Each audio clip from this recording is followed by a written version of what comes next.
Hello. Hey, what's up, everybody? Sorry we're a little bit late. This is Xbox Nation. We're late, even though everybody was here pretty much on time. Mooch's mic sounded like Optimus Prime when he was talking, so we were all laughing at him, and then he had to go reset his. If I go Optimus Prime during the show, I'm just disappearing. Yeah, he was just like, it was funny as hell, though, so we were laughing at it. But, hey, everybody, welcome to Xbox Nation.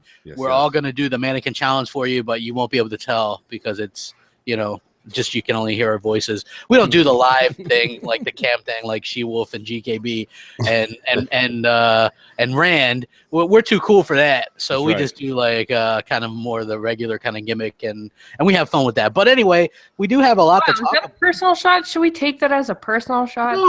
No, we are blue like personal shot crap. Hey, I can turn on my camera right now, man. No, thanks. Crap's like, no, dude, you're ugly. I don't want to see that shit. No, I mean, you just look like a dude to me. I don't know. I mean, I'm just like, I don't know what to say. Okay, awkward. I'm changing the subject, and we are going to talk about a lot of cool stuff today. The Video Game Award nominations come out, or as I like to call them, the Uncharted 4 Awards, and we'll have a lot to say about that in a bit, but I want to introduce everybody. First, Mooch, how you doing, bro? Buddy? No, I'm doing great now, and hopefully I can stay this way and I don't go Optimus Prime on you guys, but I'm very much looking forward to talking about the Sony Awards, and actually, I have little inside information from somebody who DM'd me. I was surprised. I was waiting to see if anybody else was going to talk about it. I will keep his name under wraps. Maybe if he's listening, he'll tell me I can mention his name. But he's going to both the PSX and the Video Game Awards. So he gave me a little insider information, which I think you guys are going to find very, very interesting. So we'll talk about it later. Oh, cool. Well, we'll look forward to that. And we have the governor. What's up, bro? What's going on, Crap, and everybody on the panel? Great to be back on Xbox Nation and talk Video Game Awards. It's going to be fun. I literally just waved to you, and I don't know what the hell. I saw it, bro. I'm like, hey, how you doing? I was waving back, man. So, it's good to have you back. And we have She-Wolf. What's up, She-Wolf? I was wondering why you're like the governors or something. I was like, hey, what is he? Is he like giving himself an awkward moment that he's like just trying to? I had the most retarded look on my face too. I was like, "Hey!" Because you were just talking about everyone being on cam and how you guys are too cool for that, but now you're waving to your computer. Could you imagine if I went on? Oh my gosh, I could never. Bro. Yeah, it would be awesome. Well, here's the thing. I mean, look, if we're gonna keep talking about it, I gotta chime in. You guys know I'm anti-camera. Here's the reason. Well, there's many reasons, but here's the one I think, and I've actually done a poll of a lot of people I know that listen to my show that I know. And, I mean, that's a small crop of people. But a lot of people have asked, and Rand knows this, a lot of people ask all the time, guys, can you put it on iTunes? I have people, at least 25 people a week say, when will your shows end up on iTunes? The idea is because they want to put it on, put the thing in their pocket, their phone in their pocket, and listen to us on the go. It's just a lot easier. That would mean that they don't want to see our mugs in front of their face through the entire show. So, I mean, whether you do the video or not, I think for this particular purpose, it's irrelevant. It doesn't really matter what's happening on. I mean, I watch everyone's show. Nobody's juggling. Nobody's doing anything. Everyone's just standing there picking their ass. I'm like, I don't know. I don't understand what the big deal is with the people enjoy watching me pick my ass, bro. Well, absolutely. Well, GKB, I'm watching. I really watched your show 3 times for that, bro. I mean, but no. I mean, listen. It's definitely a personal preference. I don't think anything is right or wrong in this case. I think there's comfortability, and I think that the people that are listening to this, most people, like shout out to Matty Beast. He's like, I listen to every podcast while I take a run, So he's like, I'll put YouTube on or whatever, and he's like, I just hope my iPhone or whatever phone he has doesn't, make too much of a motion where it knocks it over to another video or something. But that's why iTunes is such a great thing. Yeah, and Jay Williams is working on getting M&C, and then we're gonna. Yeah, we should have it by the end of this week. So I mean, that's been a big success for TXR, and a lot of people are asking for M&C mornings and our other shows to be on their crap. So. Yeah, should be cool. So, that'll be pretty cool. And then we also, thankfully, last minute, Rand is like, I'm sick of gaming. Can I join the podcast tonight? I was like, oh, thank God. Because I'm sick of gaming. Yeah, well, because, Hellhammer, you guys don't know the lovely Hellhammer. He was sick this week, got me sick. And he's like, my throat's too sore. I can't do it. And I was like, oh, F you, man. Really? Come on. You know what I mean? I'm doing the show. I got some cough drops here. Got some, I got my drink here. I got my button to push in case I start coughing. So, I mean, I'm good to go. And then Hellheimer's he doesn't have that work ethic like me. Look, that's why his channel has that big whopping one video. You know what I mean? One video. So, yeah. Welcome, Rand. Thanks for coming and helping me out. Yeah, and no problem, man. Like, one of the reasons I kind of stepped back from doing a lot of podcasts was because there are a lot of games coming out. And you know me, I like to play as much as I possibly can. So doing all the podcasts kind of cut into my time. But I didn't have school or work today, so I've been playing Watch Dogs 2 since noon. So I was ready to fucking take a break. So I was like, fuck, yeah, like, Crap's doing a show. Let's do this shit. I'm sure we get into the VGA stuff, and I just have a feeling I maybe might have a different perspective than everybody, but we'll see. Yeah, we'll see how that goes. I can tell you right now I'm decidedly anti-VGAs. But, hey, real quick, since you're playing it, what do you think of Watch Dogs 2? Because there's not a lot of hype around this game. You're the only person there's not. Just because the first game was decent, but it was one of those. It's the poster child for hype, along with No Man's Sky, right? Yeah. So much hyped up, like one of the first next gen games they showed, and every time they showed it, it just kept on looking worse and playing worse. But this, so far, I've only done a few main missions because it's an open world game, so I like to fuck around a little bit. But this, to me, is looking like Assassin's Creed 1 to Assassin's Creed 2, like that kind of jump. So you think it's Assassin's Creed 2, you mean? Yeah, I'm thinking like Assassin's Creed 1 was a pile of garbage. It was a demo. And Assassin's Creed 2 was a proper game, like an actual game. Like Watch Dogs 1, so he's like, hey, it had great ideas, wasn't fully implemented, was okay. The main character was blah. He was terrible. The city of Chicago, my city, the city that I love, was misrepresented. I mean, they changed it, and you go in this game, and San Francisco looks. Mooch is gonna flip his shit because it's San Francisco, but it looks great. They faithfully recreated San Francisco, and it looks great. There's especially when the sun's out and the God rays are in the blue skies of the game. The game looks really good. The main character, I like the main character already a lot more than the one Aiden Pierce in the last one. And this one has a lot. They deal a lot with internet memes and stuff, because you're a hacker. So if you don't like that type of humor, for instance, the first main mission in the game was you guys know who Wu-Tang Clan, right? Yep. Yeah. Okay. You remember when that pharmaceutical asshole who jumped up after he bought that company and jumped up the price of EpiPens to from $10 to $1,000. Yeah, and then he's all smiling about it. Well, yeah, he bought that Wu-Tang Clan, the new song nobody's ever heard of. He bought that game so only he could listen to it. There's a mission where you hack him and go through that whole thing. It was I thought it was absolutely hysterical because I had known the story behind it. But so far, I mean, it seems really good. I mean, I don't know if it's. Is there a lot of hacking?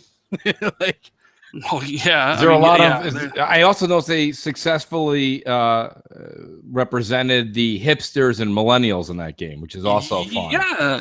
And Sony likes to, take a picture of a vagina. So hold on. Are a lot of them playing their Switches, their Nintendo Switches on rooftops? On rooftops, yeah. It was funny because I went into this back alley and I actually took a picture of this because I was just like, "What the fuck?" Did you buy a 4K TV back there? No, but there was this girl just fucking standing completely naked, just picking flowers, and I was like, "What the fuck is this?" I'm like, I'm gonna share this on my feed, and maybe Microsoft will ban me too. Hold on. Wait, is that a glitch, or is that something that the game intends? That's not a glitch. Somebody's job at Ubisoft was to model vagina and dicks in the game. That somebody actually did that, fully modeled them. Okay. LinkedIn. Okay, well, they actually have this topic to talk about, so that those that don't know, Sony actually banned someone for sharing a Watch Dog 2 picture of a naked person. And basically, they complained. They were banned for a week originally. They complained about it in NeoGAF. Then Sony emailed them and banned them for a month. Yeah. Wow. Who the hell is Sony? Dude, you don't know how powerful this Sony is. Well, you say sorry to your sister, or that punishment's a month, young man. Bob, what is that? How do you do that to somebody? It's in the game. Well, I know Microsoft doesn't ban for it because I think it's Blades. He like posts naked chicks pictures in The Witcher 3, right? Yeah, from The Witcher 3 in the Console Corner Club all the time. Look, it's all about who. Look, no, because my buddy Stallion83 got banned for sharing pictures of naked chicks in Witcher 3 on his timeline or on his activity feed. He got a week ban because you can do it, but like it's not an automated process. So he's followed by 900,000 people on Xbox One. Right. So it goes out, and if 50 people flag it as inappropriate, they'll look at it. So if someone doesn't have a lot of followers, doesn't flag, so like, yeah, I don't think my picture is going to get flagged because I'm only followed by like 2,000 people. So I don't, and don't nobody out there getting the ideas. Don't go flagging my shit and get me. You're the man with the million, though, Rand. It may be, but I don't got that, that 30,000 YouTube subs though, like you do. I ain't got no 30,000. You're close enough. Yeah. You're close. We round up 25K to 30. Yeah, I guess. But I mean, yeah, I remember. I think taking some Witcher 3 screenshots and nothing happened. I don't know. I think I'm very careful with the stuff that I do anyway. But that is a little bit odd, don't you think? That Sony upped the ban after they complained in NeoGAF for the players. Yeah, I mean, can you get any more for the players though? Honestly. Sure. No cross-play, no EA access. Should I continue? Yes, by all means. Sorry. Oh, yeah. I'm no games. What else? The controller is only 3 hours long in battery, so when you redo the console, could you make sure you only keep it at 3 hours again? Thanks. Yeah.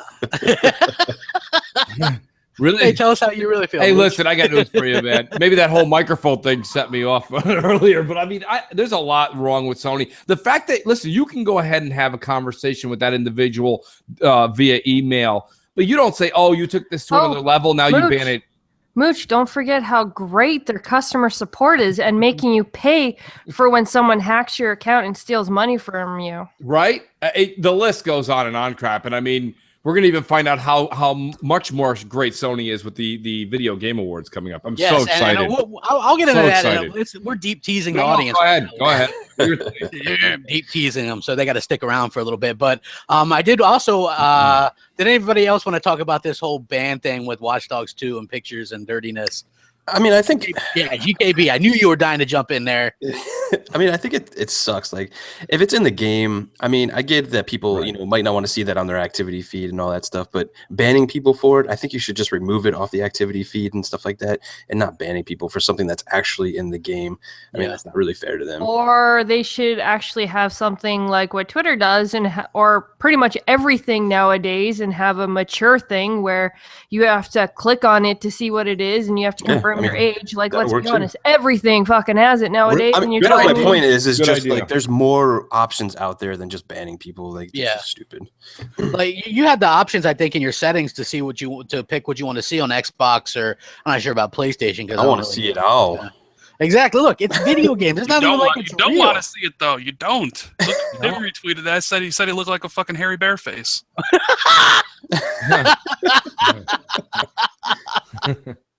Like we're not talking like we're talking like 70s style here, baby. Jeez, okay, Bow, I got you, man. Jeez, if people are getting off by that to begin with, I don't think anybody's getting off. It's just like it's weird that they fully modeled it though.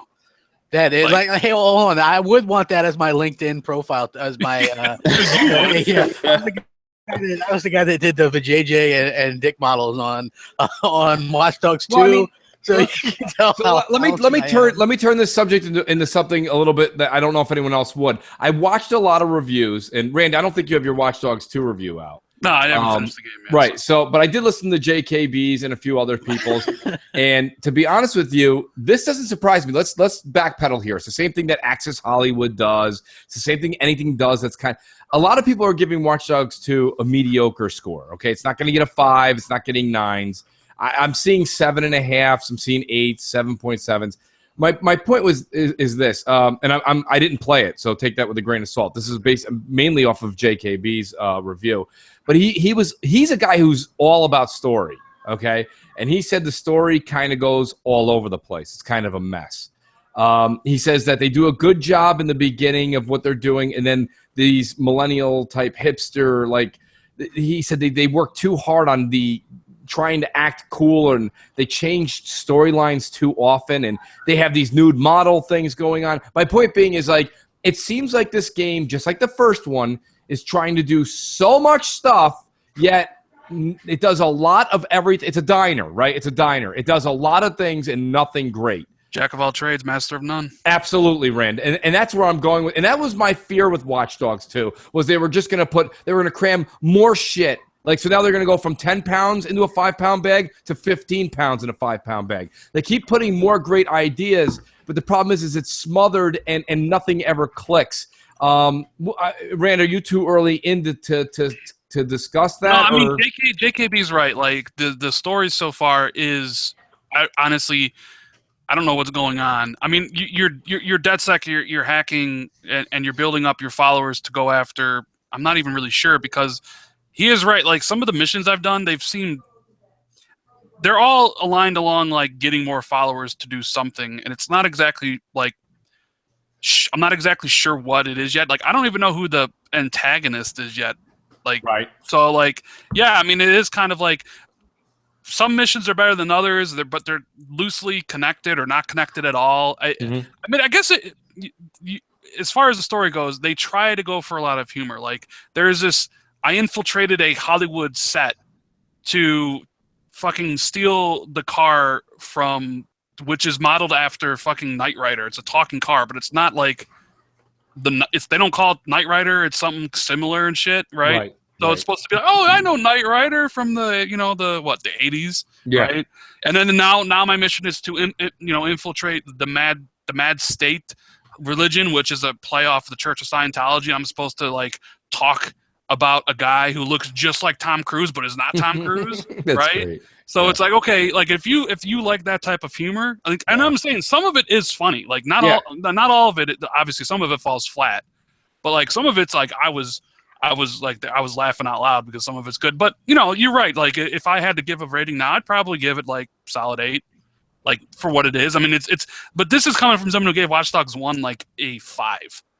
Like, Watch Dogs 1 was just average. It had a boring protagonist. I mean, it was about as average as you could get. Yeah, I like the idea of Watch Dogs 1, but it really had a boring character. And I think with 2, they tried to shove it down your throat early on that he's not boring. They like, he wears the, like, you see the people with the horse heads dancing, and they're like, he's doing flip-de loops and all these weird little, you know what I'm saying? Like, that is annoying, man. Like the first time you do it, it's cool. Like, when he drop down off a ledge, he does like a fucking flip in the air. But, like, when you're constantly jumping off ledges, not so cool.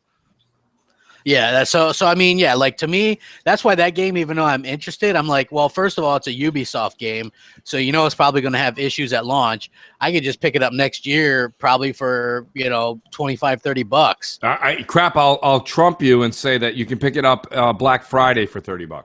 Yeah, well, I mean, it's in good company with, like, Titanfall 2 and other games, but I'll bump. Yeah, I mean, I think every game is going to be like $30 next week. I'm not sure. Yeah, well, I mean, that's going to be an exciting time to go to pick up some games. But yesterday was the 15-year anniversary of Xbox. Really cool. I did actually, you know what? I went out of my way to make, I don't even know if many people watch, but I did do a few cool things with, like, original Xbox games. Basically dedicated all the day's videos to that. Buffy the Vampire Slayer. Yes, I did. I reviewed Buffy the Vampire Slayer, Chaos Bleeds, which that was fun, kind of playing through that. Which you did. What do you call it? It's Odyssey. That was pretty cool. Yeah, I did Oddworld Munch's Odyssey, which is actually okay. So here's the thing. I was like, I'm gonna hook this shit up and I'm gonna play it. And I'm just gonna record it and record myself playing it. And I know I'm gonna suck, and it's gonna be kind of funny. And boy, did I suck at that game. I feel bad for anybody that did watch it all the way through.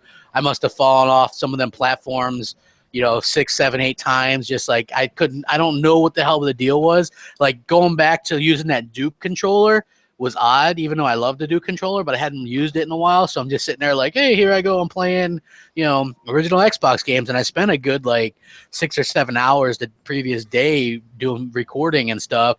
And so, yeah, I thought it was pretty cool. So I did that. Then also my evening video is just like, I think I capped Mech Assault, Crimson Skies, the Star Wars Obi-Wan game, Project Gotham Racing, which looks pretty good still, handles pretty good, but I still suck at it.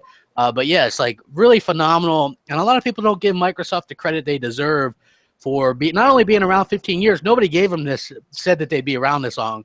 You know, I remember people saying they would sell it off or close it up years ago, like during the 360 era, you know, early on. And here we are, like they were the ones that really introduced the hard drive with the original Xbox, the first HD console.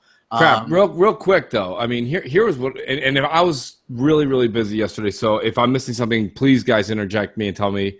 But what Rand did and what you did was more than what Microsoft did yesterday. You mean Sony? Yeah. I was trying to. I'm trying to not only attack Sony for 2 hours tonight, but yes, you're right. Sony did nothing. But I mean, Microsoft. I mean, Phil changed his logo on Twitter, and there was a couple of this. I saw more from you guys in the YouTube community, and Seamus Blackley. I saw more from him than I saw from anybody from Microsoft doing a little. I thought we would have got like something from, I don't know, a video like you guys did, but like edited and made for the event, and be like, because here's the thing. Crap had mentioned on Crossfire last week that, remember you said there's something going over my timeline right now, and it looks like there might be, so you didn't commit to it. You're just like, there might be something for the 15-year anniversary, and there was nothing. I mean, there was nothing. So, I mean, I was just, you guys weren't kind of shocked that, like, at the end of I kept waiting and waiting. I'm like, Rand made a really cool video. I watched that. And Crap made a couple videos. I watched a few of those. And then I was like, but where's Microsoft? Where's the big, hey, everybody, thanks, it's been 15 years. Here's Major Nelson with a couple of minutes like, I remember when I first started here and somebody handed me a Seattle coffee. I knew I couldn't leave. You know, or something. You know what I mean? You know those things we see with everybody in Hollywood. You know, like Arnold Schwarzenegger does it for the first Terminator. You know, there's so you go down like memory lane with everybody, and because 15-year was a big deal. But to get to Rand's point, yeah, there was Yoshida, Andrew House, and Sean Layden were completely at Total Recall yesterday. They were nowhere to be found. No congratulations, no nothing. And in case anyone's like, oh, Mooch, who cares? Who cares? On the 20th anniversary of PlayStation, Phil Spencer, like first thing in the morning, and he's like delayed by 3 hours, at like 6:35 a.m. Pacific time, he was like, congratulations, Sony. That's because Phil's all class, dude. Absolutely. I'm just saying, like, he expects that. Like, that's you know, and I honestly think about it. If Matrick was running it, would Matrick say anything? Of course not. Well, but Phil's all about class, and you're right. I mean, but Rand, we're the same. We're in the same age group, okay? Like, if you invite somebody over your house for the next 3 weekends, right, for football game and beers and pizza and nonstop, you're like, help yourself, bro. Help yourself. Help yourself. Right. And then 3 weeks later, someone's like, you know, like someone turns to you and is like, yo, Rand, you know, Johnny down the road there, you keep inviting him over. Has he even invited you in for a drink or anything? You're like, no, never. Eventually, you're like, you know what, dude? I'm just gonna like not be a dick, but I'm not gonna invite him anymore. And Phil's a class act. Did you see my tweet though? Like, I'm sure Tick I did. Podcast podcast. I can't even talk. Put out a tweet, was like, "Yo, Nintendo of America, you know, they congratulated Microsoft with a pretty cool tweet." He's like, and then he was like, "But where's Sony?" And I tweeted like, "Sony's too busy looking over their shoulder." Oh, that's true. I said, shots fired. I mean, he's right. I mean, to be honest with you, let's be honest. Sony is. They're butthurt right now, right? I mean, they are not happy. Everyone, you know, all the fanboys going back and forth. Forget, you know, they're like, oh, come on, man, you can't say that. We won like 12 in a row. You guys won 4. You know, here's the thing, though. When you're in the gaming market, it's not like what's going to happen tomorrow is a shock. These guys know what games are in development for the next 36 months, not 36 days. You know, there's a reason Jack Trenton was like, what, we're number 1? He peeled the fuck out. He knew for the next 3 years he had to get on stage and talk to an orchestra because there was no fucking games to talk about. So my point being is Sony's pissed right now because they have nothing. VR is a flop. And to all the neutrals out there that argued with me before you went neutral, okay, VR's a flop. It's not a big deal. Even if it sticks around, it's not a big deal. You can still buy a Chia Pet in Walmart. It's a flop. Okay? My point is it'll be around for a little while, but nobody wants it. Sony invested wrong. They also put no 4K player in both new consoles. Wrong. Big mistake. They know, and Microsoft has so many IPs coming out this spring, so many IPs coming out next fall. They know they know they're fucked. So, Rand, your tweet was Pulitzer. They are looking over their shoulder because they can't catch up to Microsoft. They're not going to be able to catch up. Come on, though. Rand's just a corporate slave to Microsoft, guys. Come on. We all are on here. Yeah, what do you expect him to say, right? Rand, I mean, come on. I know PlayStation UK said something, which was Yeah. I saw the tweet. It was like, hey, congrats, kiddo, implying that they're Yeah, kiddo. which is fine. You know, Whatever. kiddo. Let me be honest. Let me be honest. When I call people kiddo all the time, it's a huge sign of disrespect. Yeah. Whenever I use that, it's just me being an asshole. Dude, listen, I'm a certain age. One time we were playing soccer cards and Phil was in the room. I still called him Mr. Spencer. You know what I mean? It was hey, kiddos, what's going on in here? Oh, it's just a bunch of executives. You know what I mean? Like, you have to understand that, like, it's all about, like, respect. And like you said, Phil's a class act. Like, and I don't expect Phil to ever stop. Like, he's going to do this next time Sony does something great or they have a huge release. But isn't it like – it's like my example, I think, Rand, where I said you invite your friend and then they just never invite you back. I mean, eventually – you remember Phil did the Ice Bucket Challenge? And he was like, I challenge Reggie and I challenge Yoshida. And I think Reggie ended up doing it. But Yoshida never did. And he didn't even respond to it. It's wild. Yeah, I don't know. I don't know what the deal is. It was nice to see Nintendo – say that, and then Seamus Blackley was like, hey, that's awesome. You know, I will say this, Seamus Blackley tweeted out a lot of stuff about the 15-year anniversary. That guy is a kick-ass dude because he's awesome, by the way. Yeah, he doesn't give a shit. Like, people just sit there and try to go this or that, and he doesn't care, you know what I mean? Because he doesn't work for Microsoft anymore, so he doesn't pull punches, which is really cool. Because I reposted the interview that I did with him, which, you know me, I don't really do interviews, but that was one of the ones where it was like really cool to do. You know what I mean? Like, it was real. I was like starstruck, you know, a little, I wouldn't say giddy, but I would say I was excited to do that. You know what I mean? So I was really excited to do that. And I think it was fantastic. But what about you? Like, GKB, what do you think about the 15-year anniversary? Were you disappointed that Microsoft? I'm disappointed that they didn't do like a game sale or, you know, something, but they did at least acknowledge it. I mean, 15 years is kind of a big one, you know? Yeah, I mean, I don't know. There's just kind of like, you know, rumors and stuff going around like, oh, 15-year anniversary, you know, they're probably going to do something cool. And they really didn't. That was kind of odd. I'm kind of like on Mooch's side here with the whole, like, you know, in the industry, being professionals and stuff, you have that professionalism. And I think, you know, even if you don't like each other, you still would come out and say, you know, good job, congratulations, all that kind of stuff. I mean, even if you really don't mean it, it's still like a professional thing to do. And I think that was kind of, you know, lackluster on Sony's side. But it is what it is. I mean, Sony's been, you know, doing that this whole year. There's teams in the NFL, right, GKB, that are just, they hate each other. What do they do at the end? The coaches come out, you shake hands. You kind of do that little pat that guys do, like, yeah, I hate you too. All right, good camera move. All right, and exactly. And you go back in, like, I'm not expecting. Yoshida doesn't have to send Phil flowers. You know, he's just got to like be like, hey, way to go, Xbox. Wish we could be you, Sony. You know what I mean? Like, I don't know. Like, I did like when Blackley tweeted out that prototype Xbox. I thought that was really cool and interesting to look at. Yeah, like hearing about the history of Xbox and stuff like that is cool. And I guess Greenberg did like run the Snapchat. I have a Windows phone, so I can't use Snapchat anyway. But I mean, I guess that would have been cool to like look at some of that stuff. So I mean, it was cool. Like the internet, you know, it was really cool. Like more importantly, I think than the Xbox people really talking about it. Which, by the way, Phil Spencer's thing, he tweeted out just a thing that said thanks. I mean, not even thank you, but just thanks. I was just like, really? Thanks? I mean, isn't that kind of a... I thought it was a video. I like on my phone. I was waiting for something to like come up after that, and I was like, "Did I just say thanks?" Yes, you weren't the only one. I was like, "Is this a video?" No, it's a video. Just thanks. I mean, that's not even a thank you or thanks for the memories. Or you know, here's the thing. Let me play Microsoft's lawyer for a second, like everyone thinks I am, anyways. You know, maybe we the fans. That's how the Constitution was never written. We, the fans. Maybe we, the fans, maybe made a little bit too much of the 15-year anniversary, right? I mean, we're just pulling every 5 years out of our ass at this point, right? Like, we can't expect Microsoft to do a ticker tape parade every 5 years because 20 is good. 20's 20's big. Absolutely. I'm with Rand. 10, 20.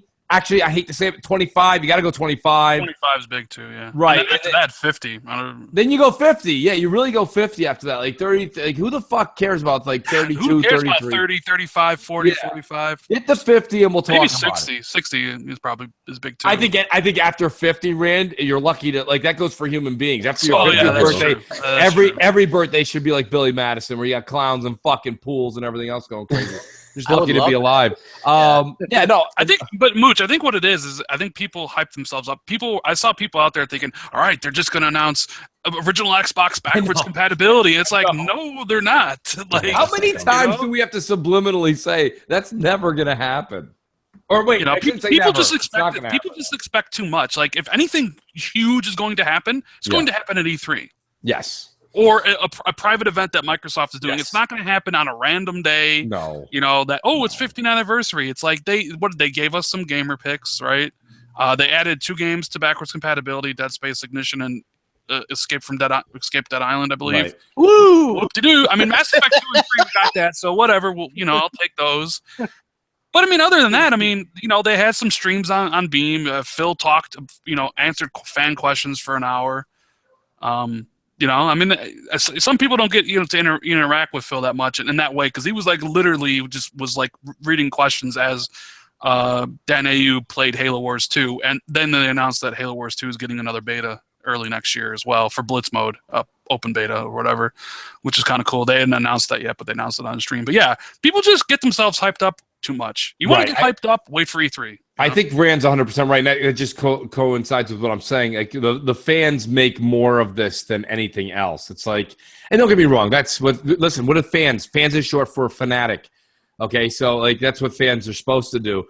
But shouldn't be let down because holy shit! Come on, Microsoft! It's the 17th and a half anniversary.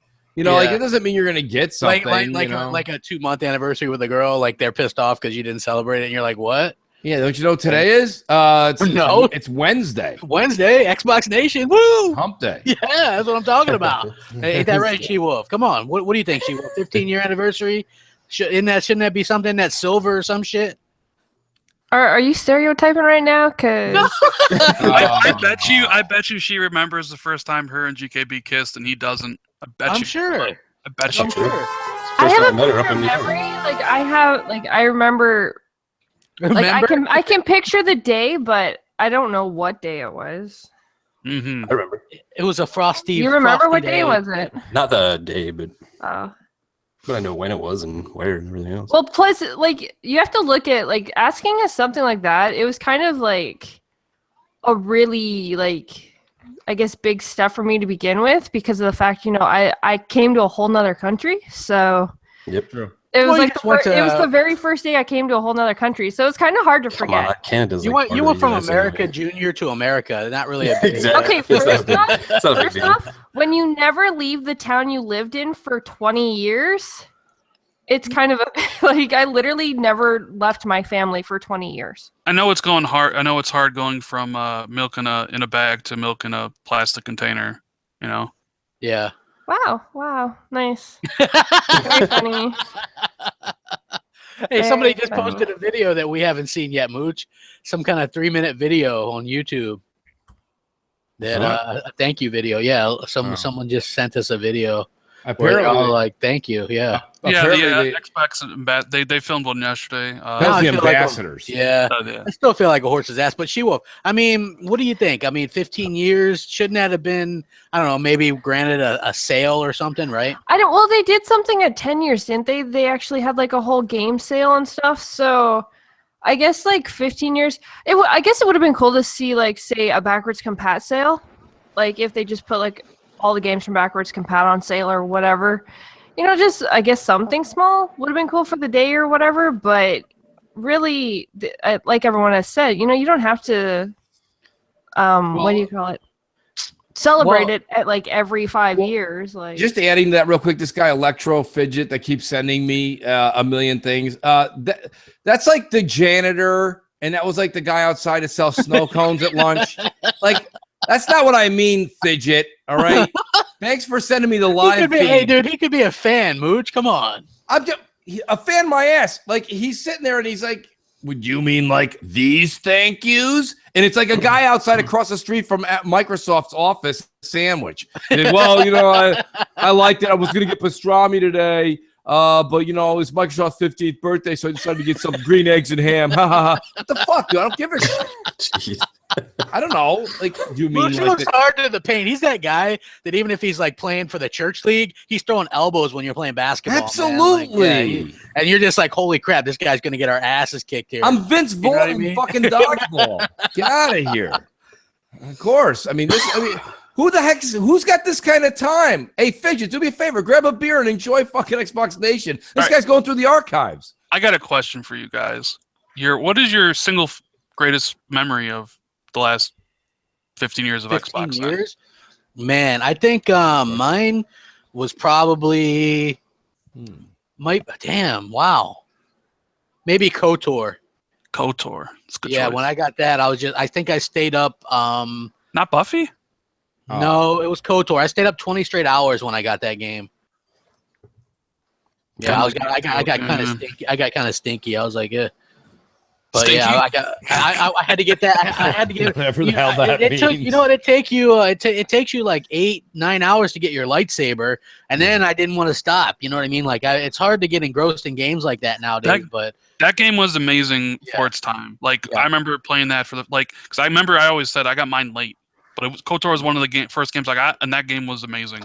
Yeah, it was. Hell yeah, that was. I remember using GameFAQs because there was that puzzle with the lights that I couldn't do, and I had to like read how to do it.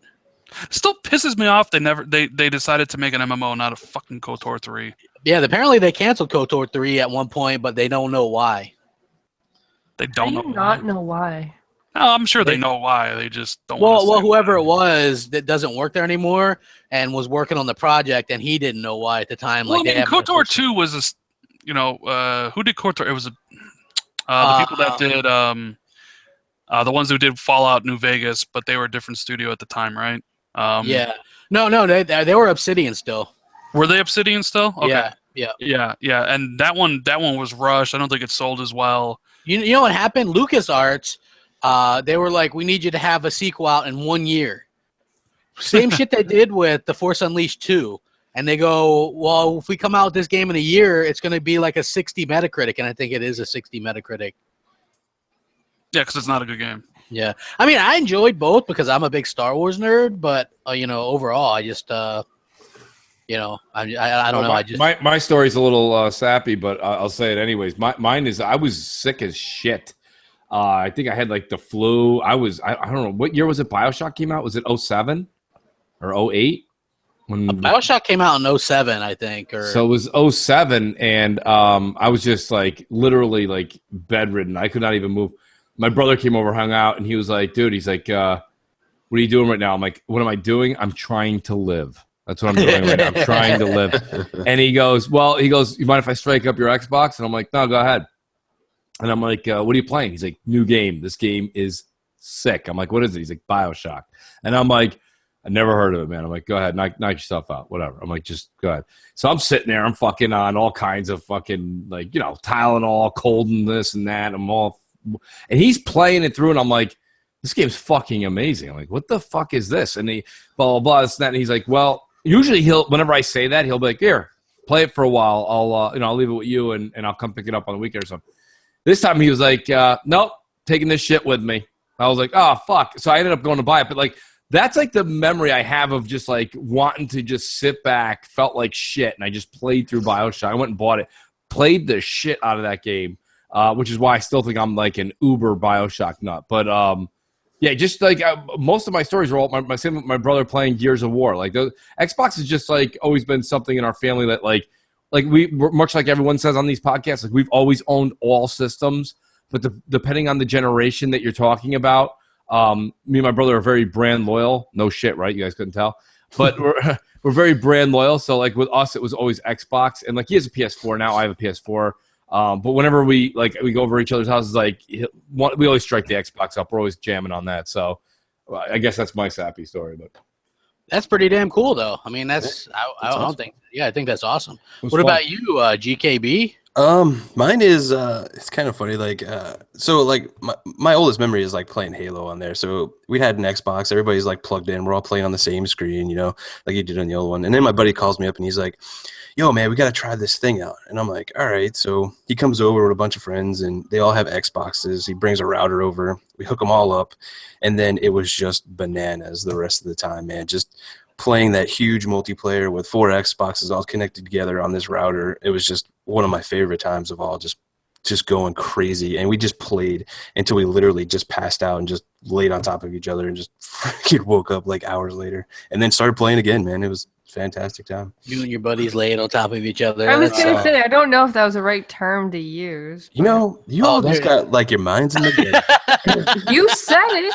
And you all thinking some nasty stuff right now. Well, it's quite possible. What about you, She-Wolf? Anything okay. interesting? If we're talking about like the original Xbox, I'd have to say like I was 14, so I didn't really care much for the Xbox. So like I don't really have any, like my brothers were into gaming and stuff. Like my oldest brother was a PlayStation fanatic, and my middle brother, he was an Xbox fan, like super Xbox fan. And I guess my biggest like memory from like that time would have to be just watching the two of them thinking that their console was better than the other, and they'd just both act like idiots. But well, I mean, I think She-Wolf, you could tell a story. Celebrating an anniversary is from day one till like yesterday. So like you don't have to talk about OG Xbox.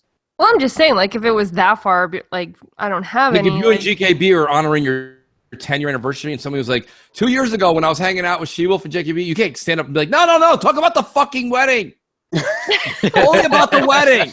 Let's talk about what it's about the whole duration. Like for over the last like say 7 years, we've had like really big LAN parties here where everyone like hooks up to like all these TVs. Like our garage is a game room, so we have like 120. 120 something. She broke up. She messed up her mic. Up on. Oh, there she and then back. What? We missed part of what you were saying. You like went out for a minute. 120 something, and then you went away.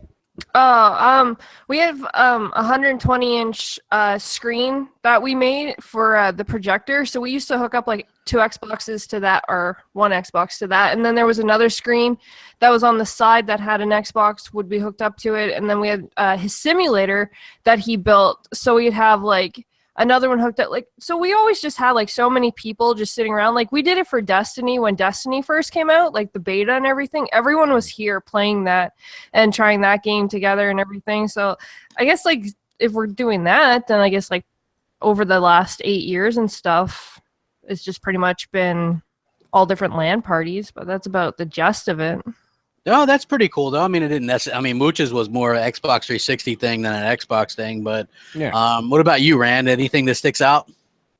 Well, I mean, besides the obvious one about being at E3 and getting your stuff. Hey, I mean that's probably the best one, to be honest. Well, yeah, I mean it is the best, but I mean, if I was gonna go strictly like a game, I'm gonna go Mooch's route here. I got BioShock 1. Which is my game of last gen by far. Yes. I never played it. I one of my favorites was BioShock Infinite. Yeah, I haven't played it. Come on, dude.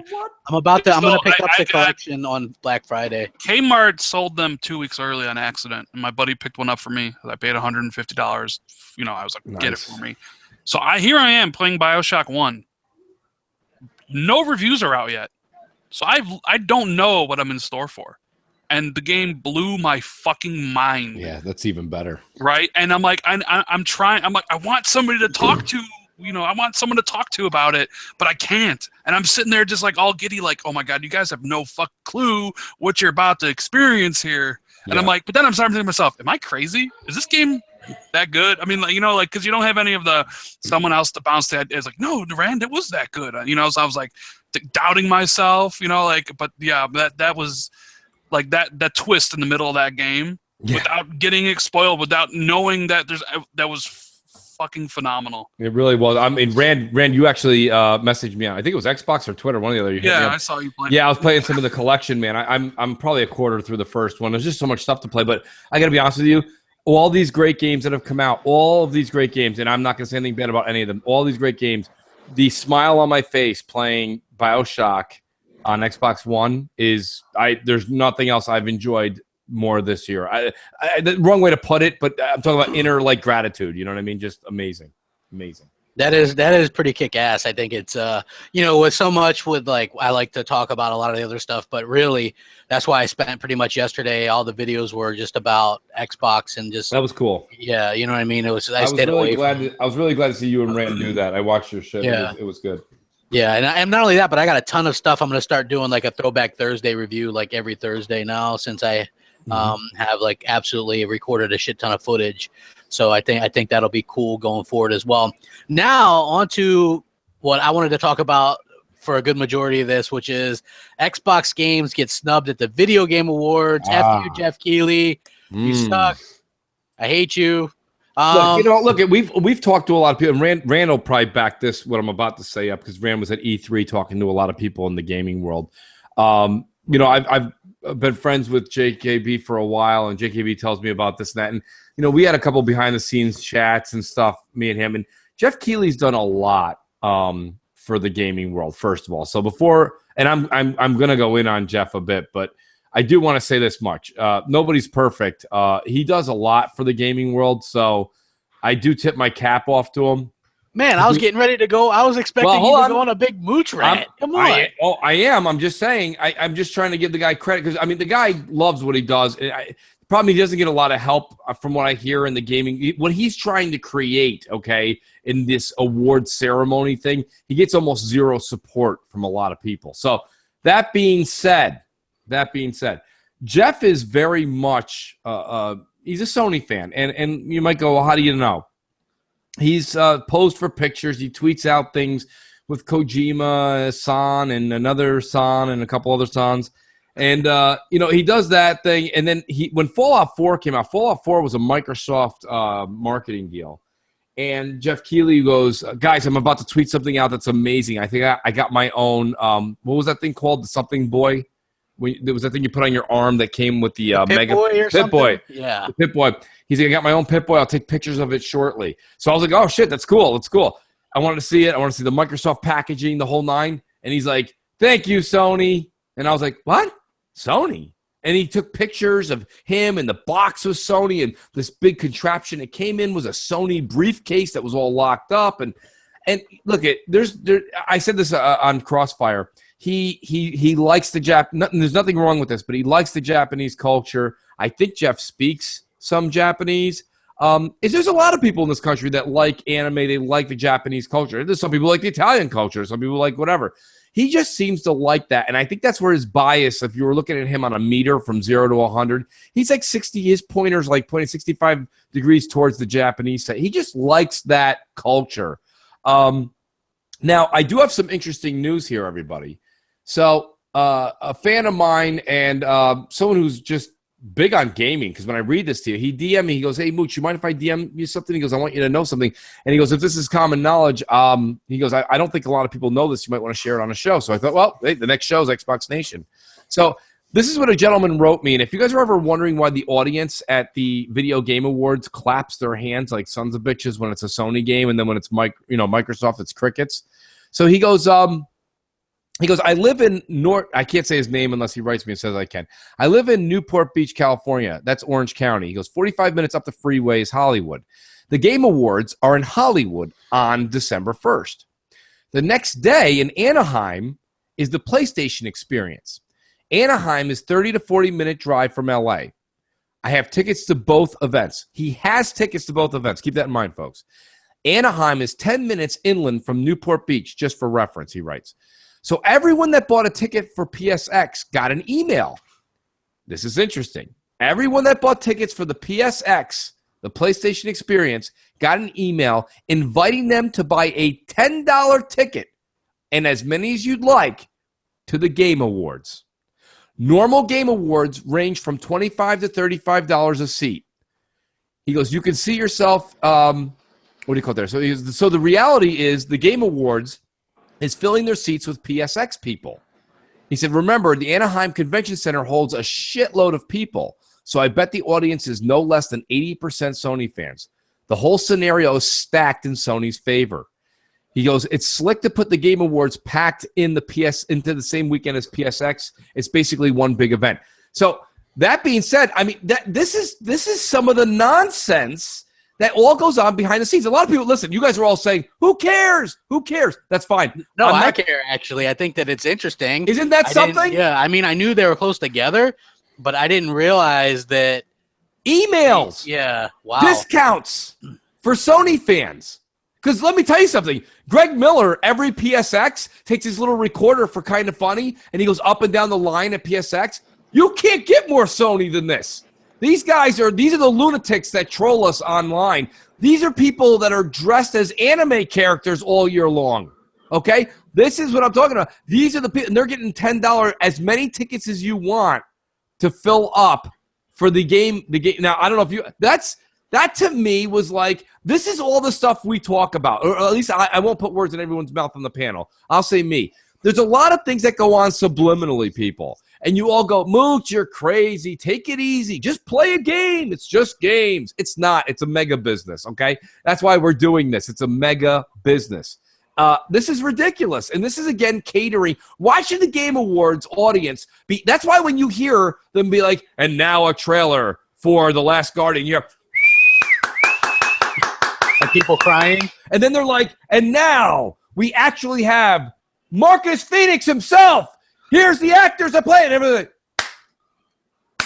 And it's Phil Spencer clapping. It's Phil. And it's like, there's nobody. And people, you don't think all this stuff plays a marketing hit on people? People watch this stuff and they're like, wow, Sony really is the baby of this generation. They're the baby. You got to love them because they have so many fans. My God, those fans are just amazing. So I'll let you guys take it from there. But I mean, I just thought that was extremely interesting. Another little biased chip. So when you're listening and you hear all the applause for the Sony games, wonder how that's happening, you got a little tidbit right there on Xbox Nation.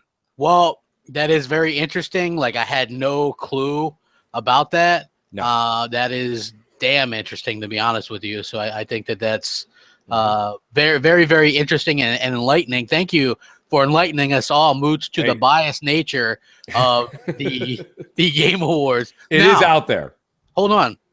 Here's some of the nominees. I'll get like Game of the Year, right? Doom, which I wouldn't argue that being nominated. Inside.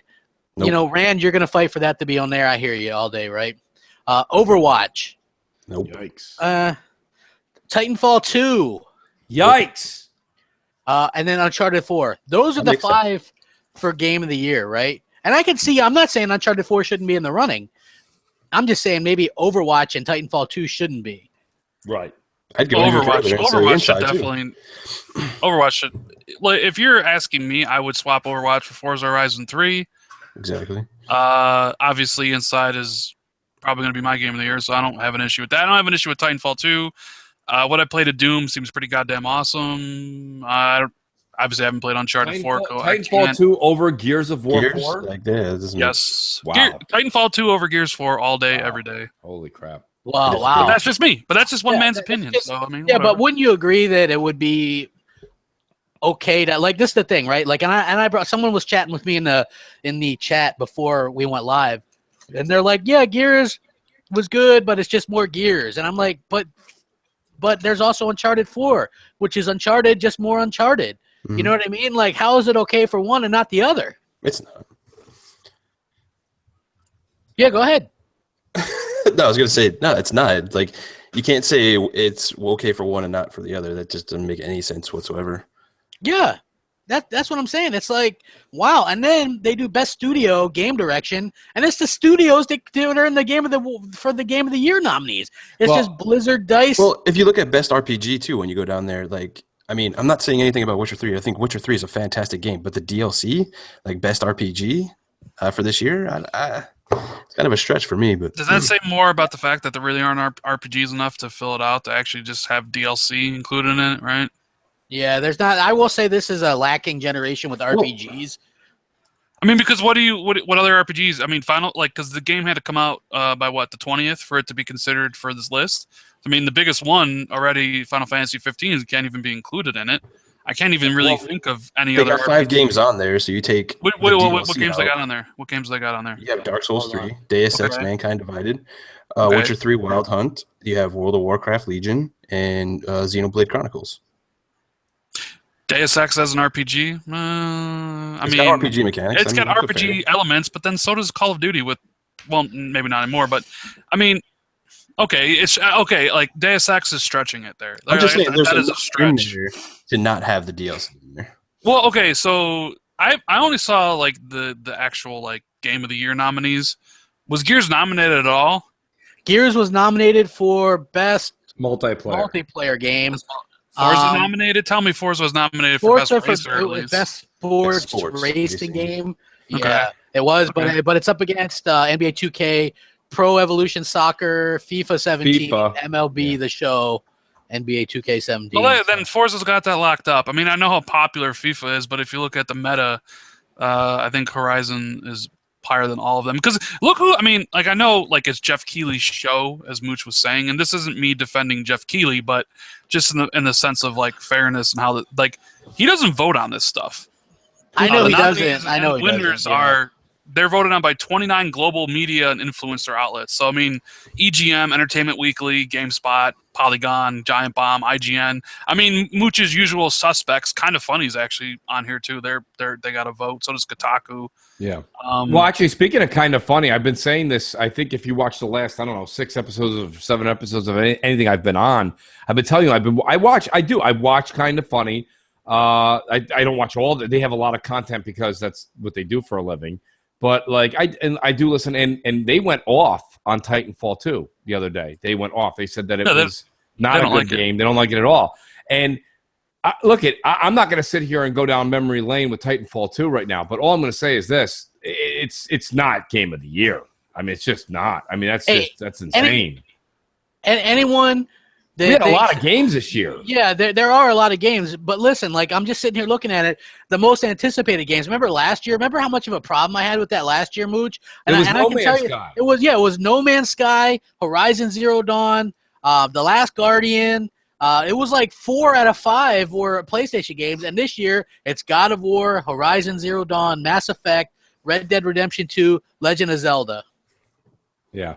God of War. The fact that God of War is on there is ridiculous because it's not even coming out next. Like, that's what I'm saying. Like I know Horizon didn't even come out this year, so the fact that God of War is on there is ridiculous.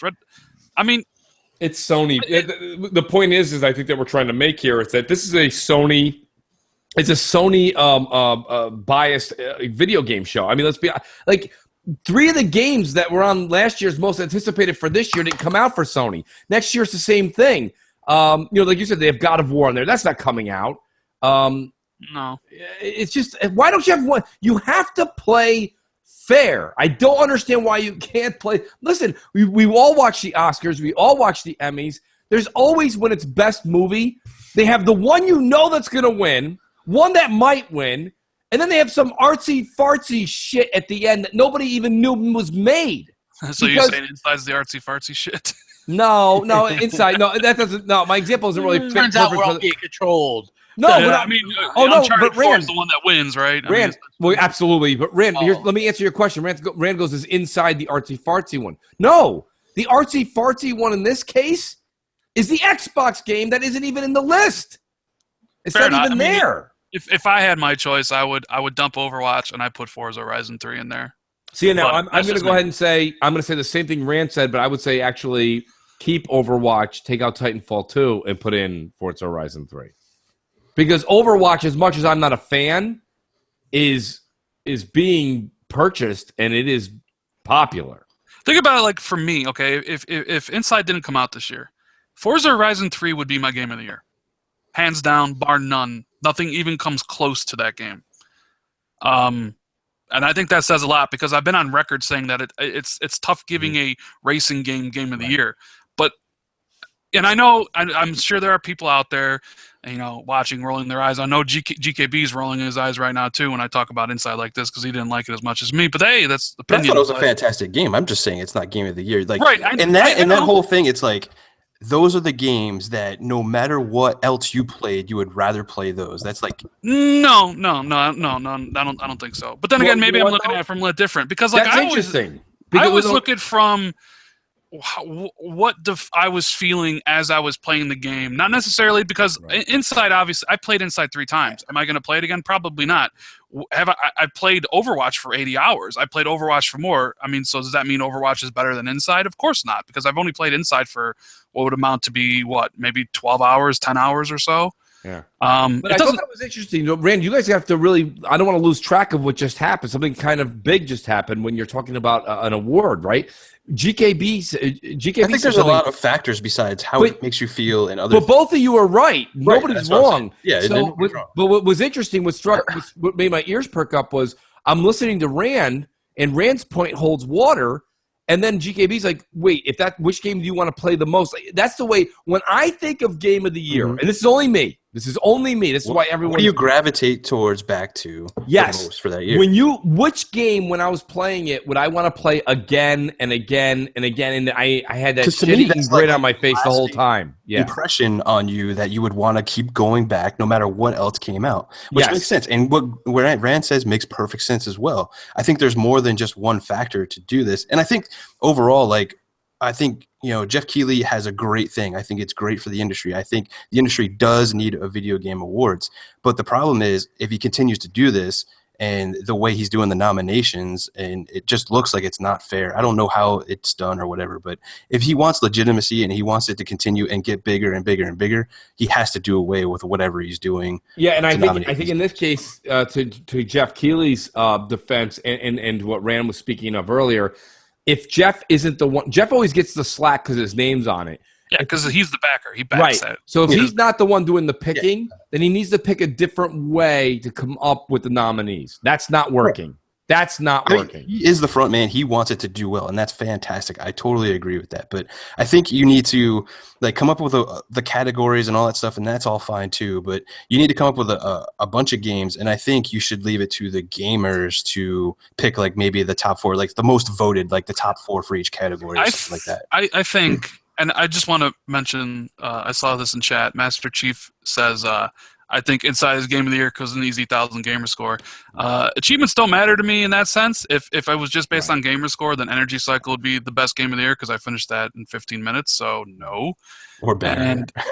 No, or Ben-Hur, yeah. But no, I mean, so maybe it's limited by the fact that they picked 5 nominees. The Oscars went to 10. Would this be a little bit different story if there was – because a lot of great games get left out. Gears 4, Battlefield 1, Forza Horizon 3. If you had expanded the list to 10 – and to include more games and give more games recognition. No, I think you should have your nominee thing, and I think your idea is fantastic too, Rand. I'm not saying it's not or anything, but I'm just saying I think 10 nominees, but put those nominees out for the gamers to vote, and then you take the top 4 there, and then you go ahead and do your deliberations on who would be the game of the year. Well, I like the gamer voting thing, but there's always one flaw in polls like that. I mean, look what happened to Xbox games on Metacritic or Sony games on Metacritic. Someone goes in there and just votes 0. Someone goes in there and votes 10. You don't get a really good.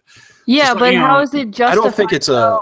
But how is it justified though by having the journalists who we see throughout, the year that are already biased towards games because there's people who do reviews of games that they can't even stand to begin with, but they're doing it. So why should these people be the ones? And I think it was on Ladies' Night, we were going over nominees and stuff like that, and I was reading this whole entire wiki on how different game shows and everything are judged, and each of them all said that the winners are all picked by the journalists of the people who are doing these sites and stuff like that. So really, isn't it already biased? So regardless of how you look at it. I got to be honest with you, She-Wolf, as even though what you said was glum, it was true. Because as you're saying it, I'm trying to come up with another idea of how to do it. And this is why I'm not speaking for anybody. It's why I do what I do here. People are like, oh, you're just a fanboy. It's not, forget the fanboy crap. The problem is wouldn't you like just once as a gamer to sit down and watch a true competition or something like that and just see a legitimate chance of something happening? I mean, just amazing stuff. Like you just Sony wins everything. 4 out of the 5 candidates are Sony. 4 out of the 5 this are Sony. 4 out of the 5 world-breaking new release shows they're going to show during the show are Sony or Sony marketing deals. Yeah. It's like, you know, that's why when people are like, Mooch, you got to stop, man. You got to stop. Just play some games, bro. No, I'm not going to just play some games. That's when you never stop, Mooch. You push even harder because that's what I'm doing. Because you know why? Because they know you're right. And what happens is these people know we're fucking right. Yeah. And they want us to shut up about it. Like, this is the funny part, right? All the years that Sony was kicking Microsoft's ass with the PS4 at first, everybody's like, yeah, trying to shove it up our ass. The second that the thing started to turn and we get happy about it and start bringing it up, they're like, why you got to be fanboys about it, man? Can't we all just get along? And I'm like, yeah, now you want to fucking get along. Now you want to get a fucking along after you got done fucking kicking out, you know, we're all this and that and the other. But now that things have turned around, now you want to get along, right? Now it's all fanboys. Yeah, now it's all kumbaya again. You know what I mean? Yeah, fuck that. That's what I'm trying to say. Like, what I don't understand is and I guess, you know, it depends. Listen, we all have brand loyalty. We don't need to go down that path again. But my whole point is, like, I don't understand why, like, I just can't figure it out. I have no idea. Everybody in California, the whole state likes Sony. Like, everyone that has a camera in front of them, it's like it's unbelievable. Look at Kind of Funny Games, right? They have a lot of people that follow them. Are they huge? No, they're not huge, but they're big enough. Where's the Microsoft duo of Colin and Greg? You know who it is? It's me and Crap. And you know, it's like there's nobody. And we have what? I have 5,000 fucking subs on a good day. Like, my point being is, like, there's no Microsoft voice. There's nobody out there. Like, I just don't understand. There's like, no Boogie. Yeah, Boogie, yeah. Angry Joe, Kind of Funny, The No, Machinima, IGN. People who worked at IGN next year. People work at IGN 10 years ago. Like, it's like there's nobody. And that's why when people are like, Mooch, you got to calm down, man. Just play a game.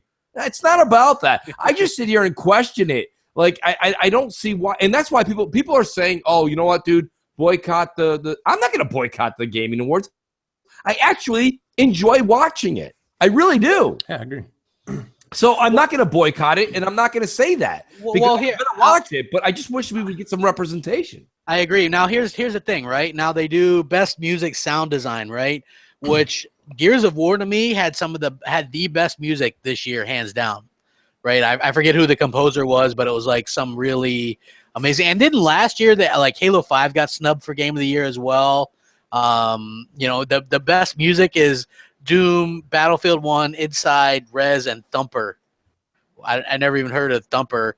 Well, Thumper is like I believe it's a VR game that's all based around music, though. Okay, and that's another thing. They have their own category now, best VR game, right? Best VR game is a thing now. I don't recall there being like a best gimmick or best Kinect or best, you know what I mean, or best motion controlled game, right? Like, you would figure that would be a thing. But here we go. Thumper, Rez, Infinite, Job Simulator. Ooh, that sounds fucking amazing, because when you get home from work, first thing I want to do is fucking hop in a simulator and pretend to do a job, right, guys? Eve Valkyrie and Batman Arkham VR, which will probably win since I mean, they didn't put Riggs in there, Mooch. We got Riggs, though. Come on. Yeah, but they didn't even put it in there. You know, and then like best action game, Battlefield 1, Doom, Gears 4 got in there, Overwatch, and Titanfall 2. But the thing that really annoys me is like the situation with the best performance, right? Because you would figure that even though Quantum Break was a bit of a polarizing game, some people loved it, some people hated it. I thought at least it had really good performances from the actors, right? Yeah. So for game of the year, it says recognizing a game that delivers the absolute best experience across all creative and technical fields. That's what they're supposed to be nominated for right. Game of the Year. I'm on their actual Game Awards site, and that's what the game is supposed to do. Yeah. Yeah.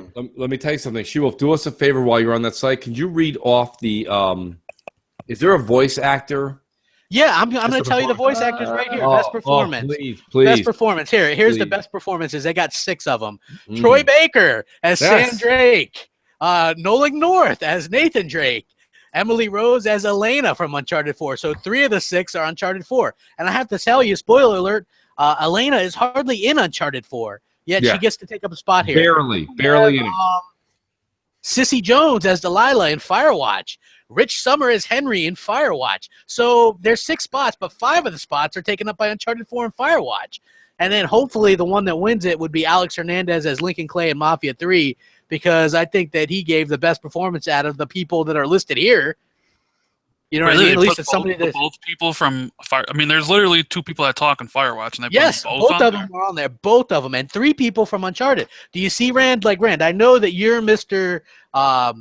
Not negative, but you're a more level-headed. I'm the guy that's negative on Xbox all the time. I know, but listen, you're more like fucking hate Xbox, bro. Yeah, exactly. But you're more level-headed. People look at you as more the level-headed one, right? So you'll have to admit that having 5 of the 6 being from 2 games is a bit ridiculous. Yeah, that's because there are plenty of I always fuck up his name, but the main character of Quantum Break, what's his name? Shawn Ashmore. Iceman. He was fantastic. I thought fantastic. Who's the other one? Gears at least got into Best Action. Yeah, but you know what? Here's the thing. Rand kind of took a little thunder there. He's right, though. The award ceremonies are supposed to be about artistic, right? And this and that. Like, half of the Emmys is like, let's talk about art and blah, blah, blah. And like, when you talk about creative genius and art and acting, where the fuck was Quantum Break? And they're not even in here. Quantum Break's not anywhere. That's what I'm saying. Look, Quantum Break. I actually have quite a lot of these categories. Firewatch. I'm kind of curious how come, as much as people say they want to hate on this game, why Destiny is not actually in any of these categories. Destiny came out in 2014. But if they can put DLC in for The Witcher 3, because the DLC is not any good. Well, you. Other people like it, but it's still a game that tons of people go and play. Though is what I know. I mean, but I don't know. Like, I don't think DLC should be included. I don't think The Witcher 3 DLC should be in there. Yeah. Because I don't think DLC is not a game. It's a fucking add-on for a game that came out years ago. So I mean, I think the RPG. Like, look, you're always going to have enough first-person shooters or action games to fill out a top 5 or top 6. You're not going to have enough for an RPG thing, right? So they probably were like, what? We got this fucking DLC for Witcher, the game that you signed an eternal pact with. We'll throw it in there because we can't really. I mean, Deus Ex is a fucking. It's a shooter. You can play it like an RPG, but the fact that Deus Ex is in there should show you how much they had to stretch to be like, it's RPG. Not really. But yeah, I mean, I don't know. Like this whole, look. Maybe you know what you should do? Instead of worrying about the video game awards, do your own award show. We do. Have the Crap and Mooch. Have the Crap and Mooch award show. Give out award. I mean, look, it's the Firewatch thing out. The voice acting thing. That's a little weird because I liked Firewatch, but not enough to say fucking best voice acting. I mean, it was good. I wouldn't say it was any spectacular in any fashion.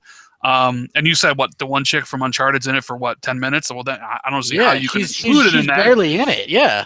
And I mean, I'll differ from Mooch here, where I always think Troy Baker and Nolan North do an excellent job. Wait. Before you give them credit, can we also say that they're the only ones that ever get any job? Sure. Okay. Yeah. But that may change with the strike. But I mean, dude, you love. Well, I don't know. Do you love his BioShock Infinite as much as me? Yeah. I do. Did you not think Troy Baker fucking did an outstanding job as the lead voice in that game? He did, but who was the girl? Who was her? Who was the girl in that? I forget, but she did a great job. The girl was good too. Yeah, she did a really good job. Troy Baker did do a good job in that, but if you told me that was your uncle, I would have also believed you. Listen, he did a good job, but it's not fair. The point is, they get every job. Right. I mean, and Marcus was great. John DiMaggio, I thought was fucking one of the best parts about Gears of War. I mean, those are Dom's tomatoes. But here's the thing. Marcus is now trademarked. Okay, you know who wasn't? Booker. Booker was not Booker could have been anybody. Booker could have sounded like a pipsqueak. Yeah, but isn't fucking Nathan Drake trademarked? I mean, essentially. Nathan Drake, yes, but why is Sam Drake one of these asshats? Because it's Troy Baker, and they love Troy Baker out in San Francisco. That's why because he wears a fucking sock for a hat. I know why. Yeah, I know. I'm just saying, like the Firewatch stuff. I would like to see more eclectic talent chosen. It is kind of disappointing to see that. Hollywood is full of fucking actors, unemployed actors working at baristas. Like, you're telling me nobody else can scream, "No, Elizabeth! Come on, get out of here!" Like, hey, guess what? And your two favorite people are up for trending gamer, Angry Joe and Boogie. Yeah. So I mean, we got that.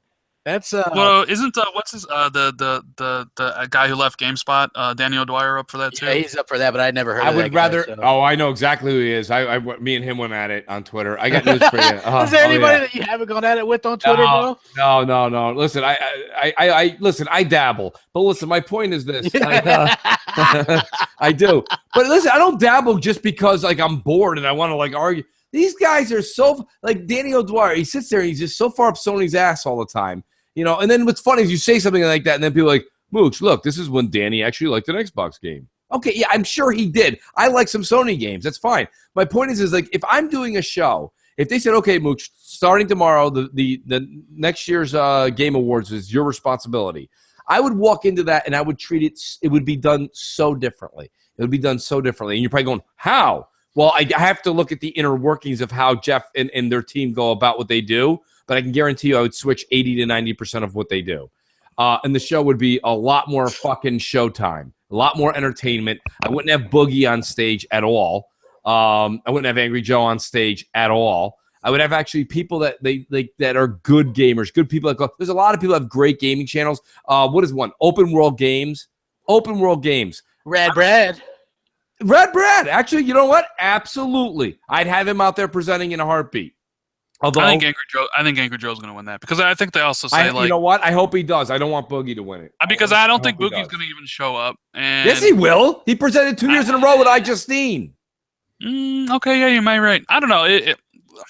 I don't know who should. A trending gamer. I don't even get the concept. That's what I was going to ask. I don't know. Like trending last year was Greg Miller. I know last year was Greg Miller, but like trending? What is where? it? Just like big YouTuber? Yeah, I think they just mean like somebody whose channel's on the uprise.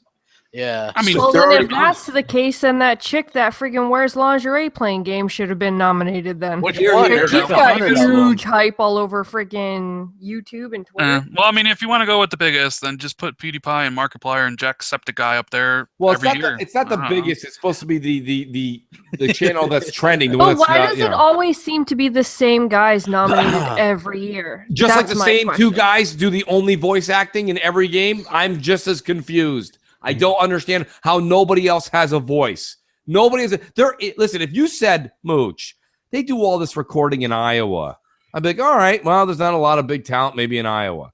They're in Hollywood. They're right there. You know how many fucking people leave their parents and grandparents and their fucking pets just for an opportunity to be in a fucking Charmin toilet paper commercial? Like, there's a lot of people that have talent that can do these gaming there's been very little dialogue in a game that brings a tear. They should kind of do newer games that, like look at Recore. I find the voice acting in that was really well done. That was a really good narrative too. That was a really good look here. Best narrative, right? Which here's their one. They give 3 to indies. It's Firewatch, Inside, Oxenfree, Mafia 3, and Uncharted 4, right? I mean, couldn't you have easily put, even though if you didn't like the whole of a Quantum Break, the narrative was really good. Yeah. Same thing with Recore. You had actors. Littlefinger is the enemy. Iceman's the fucking protagonist. Yeah. No. You take your Oscars and shove them up your ass. I want fucking Nolan North and that fucking sock he wears on Troy Baker's head. Get those guys here now. Like, this is what's so frustrating to me. Like, I had a lot to say about it, and it's just I messaged Mooch. I said, I think I'm having a stroke reading this stuff. The thing is, I'm not, maybe some people are expecting me to be more angry. I'm not, because let me tell you, now I'm starting to get numb to it. So go ahead. I was just saying, are you surprised though No. Oh, well, okay. I know what was you're more gonna specific. Are you surprised that those indie games that are essentially the 4 of the 5 that you basically mentioned are considering walking simulators, and the only way walking simulator is considered good is if it has a great narrative or a narrative, because that's all. I mean, that's what you're playing the game for, because you don't do anything else. So when you read, what was it, Firewatch, Oxenfree? Firewatch, Inside. Oxenfree, Inside, Mafia 3, Inside. Okay. and 4. Well, like Inside is like a cinematic platformer, but Oxenfree and Firewatch are strictly walking simulators with Could a you ton of imagine- dialogue and a story that's supposed to grip you. You know what though? I would say that why not one of those Telltale games one like that Batman one has really good dialogue, good narrative. To be honest with you, I really like the narrative of the Minecraft story mode. Yeah, I mean the Batman one's good, but I mean, like they said, they have rules about does it have to all release by November, whatever? Because there's only 3 episodes so far. I don't know. I don't know if they will all be released. They won't all be released by then, but still, I mean, to me, that would be much better than Inside doesn't even really have much of a narrative. Oh, there's a good argument for the Telltale Batman game, though. I mean, each episode's about like 2 hours to play through. There's like 3 episodes right now. That's 6 hours. That's kind of longer than most games have campaigns these days. Can you imagine, GKB, though, if you wrote what you're talking about and you wrote Mafia 3's narrative and you're about to lose to fucking Firewatch? Yeah. I mean, do you understand? Does the video game industry understand who they ever offend? Shit, even losing to Oxenfree, I'd be like, do they, what the fuck? Do they understand who they ever offend? I've never seen a billion-dollar business not give a shit about who they offend so much. It's amazing. Best art direction, guys. Guess what that should be? Here we go. It's Abzu, Firewatch, Inside, Overwatch. That's it. Best art direction is those 4 games. I mean, that's it. No, not for best art direction. Huh. It's only those 4. That would be best narrative. Yeah. I mean, this is Games for Impact Award. I don't even know what the hell that is. But no games that I know what the hell they're called. Yo, let me just say this real quick. I want to do a shout out because I think he's listening too right now. Von Shell Morgan, who's a huge fan. I'm a huge fan of his. He is a fan of mine, he says, but reality, he's the man who has cerebral palsy, and he is one of the strongest men I've ever met on Twitter. And I just want to say a shout out to him real quick because he's got tremendous amount of following. He's got a lot of insight, and I respect the man. He wrote, "I'm not a fanboy at all of anything besides Orlando," he goes, "and Batman. But if it wasn't for the Xbox fanboy channels, there would be no Xbox channels." Then he went further because I think somebody, I'm not going to mention the person's name, but somebody we all know wrote to him and said something sarcastic. And then he wrote, rather you like them or not, without them, YouTube gaming would be nothing but PlayStation. Yeah. So, and I know who you're talking about, but I have that person blocked, but they make you sleep with their videos. So, well, he's a fantastic human being, and I always support him. He knows I got his back, and he's had mine a number of times. Hey, speaking of having people's back, almost 400 viewers and only 155 likes. You lazy bastards should hit that like button. Hey, if you agree, man, if you give agree, me that like. Yeah, if you agree that the Game Awards are rigged, hit that like button and type 1 in that chat box. I want to see that fucker light up like the 4th of July. I swear. That's what I want to see. I want to see nothing but likes and 1s in that chat box because you're an Xbox fan and you're tired of this bullshit.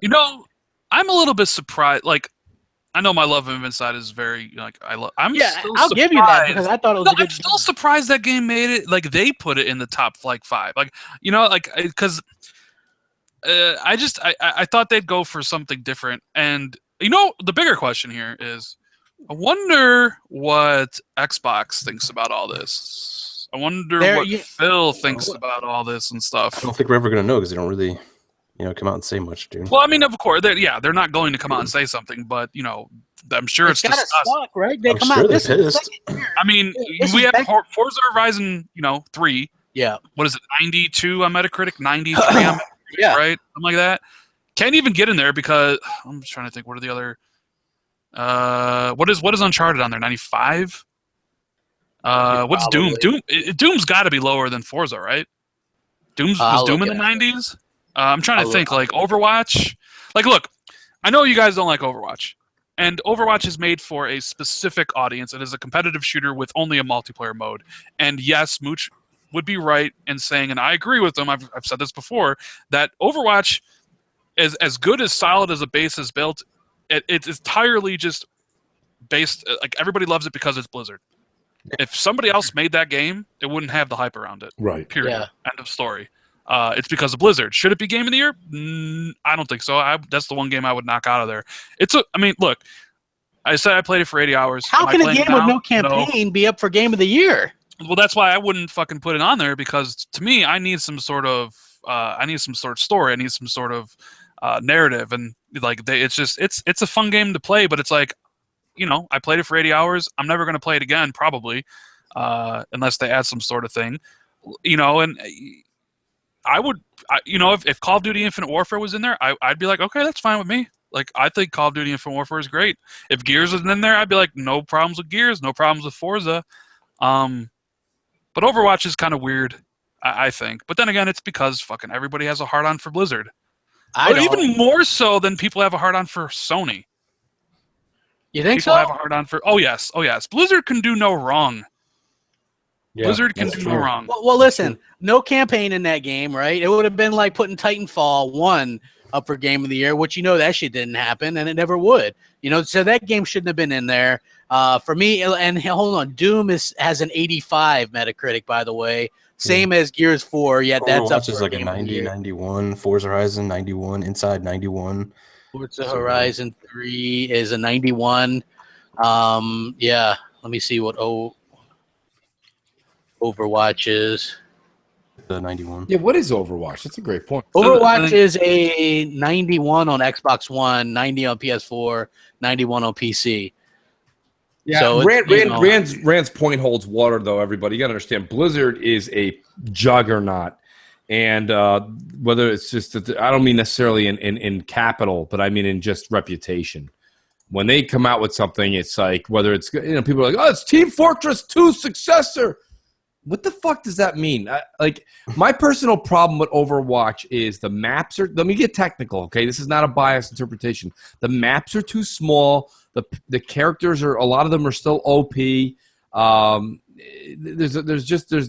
no, the leveling is just not, it seems all effed up. And I don't know, it seems like a free to play. It is. I mean, should be. Yeah, it should be a free to play, and then let you pick your characters and pay $5 to $10 per character. I don't understand. I don't give a shit that they gave me 20 characters. I use the same 3. I could have spent $15 and been on my way. I don't know. You're totally right. That's the one thing that when I started, and look, I'm not really trying to bash Overwatch because I do like the game. I just don't think it's Game of the Year worthy. Just like GKB doesn't think Inside is Game of the Year worthy. But you're right. That game is like a free to play game. Like it's supported by the loot crates that you can purchase. You earn them at a super slow rate. I mean, that is like even some of like NBA 2K17. There are a lot of games like Rainbow Six Siege. There are a lot of games now that come out that are $60 retail, but in actuality should be, or at least have free to play mechanics in them. But yeah, definitely over. But is this like a case of Blizzard? This is a case of Blizzard though. They know they could fucking put the game out at $60, even though it's a free to play game essentially, and just get more money. I mean, because they're Blizzard fanboys, and you know everybody buys them, right? Basically, they're like, we'll just get more money. I mean, I think Activision said it made them $1 billion in revenue already. Just Overwatch. Yeah, it's weird. I don't know, like a competitive multiplayer shooter as Game of the Year. No, I need more than that. But then I guess you could make the other argument that, well, maybe you can't just have a single player game as Game of the Year, so that would rule out Inside, right? So I mean, if you're going to say one, you kind of got to say the other, right? Yeah, I mean, that's just being fair, Rand, so I kind of agree with your statement, but I actually would lean a little bit more. I would be okay when they draw the envelope and it's a single-player only game versus a multiplayer only game. I'm a little bit more in your camp on that. Well, let me say something real quick. Do you guys think, because we all know the media, not just in gaming but in life, push their narrative and what they want, and in the same way in the gaming. I can remember when the PS4 launched, you guys, and the Game Awards came out, and it was like everything was indie, right?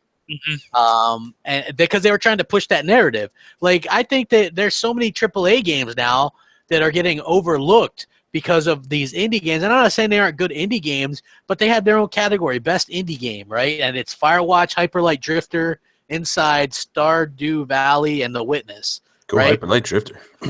Yeah, I know you're a big fan of that game, so why not? Hell yeah. What's that?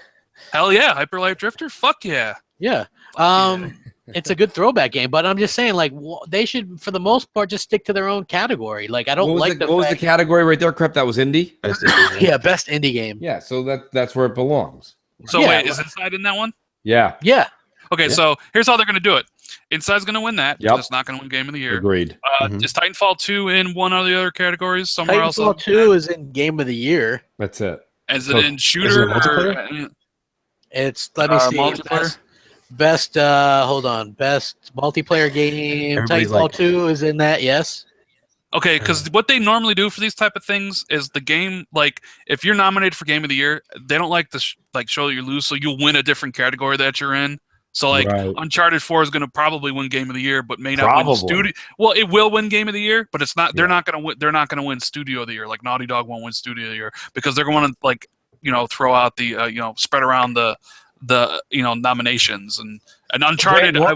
I'm normally 100% with you, but I think this is. I was just gonna say I'm having a real good time, like discussing who we think is gonna win, and then I was like, oh wait, oh that's right, I just got hit with the reality bug.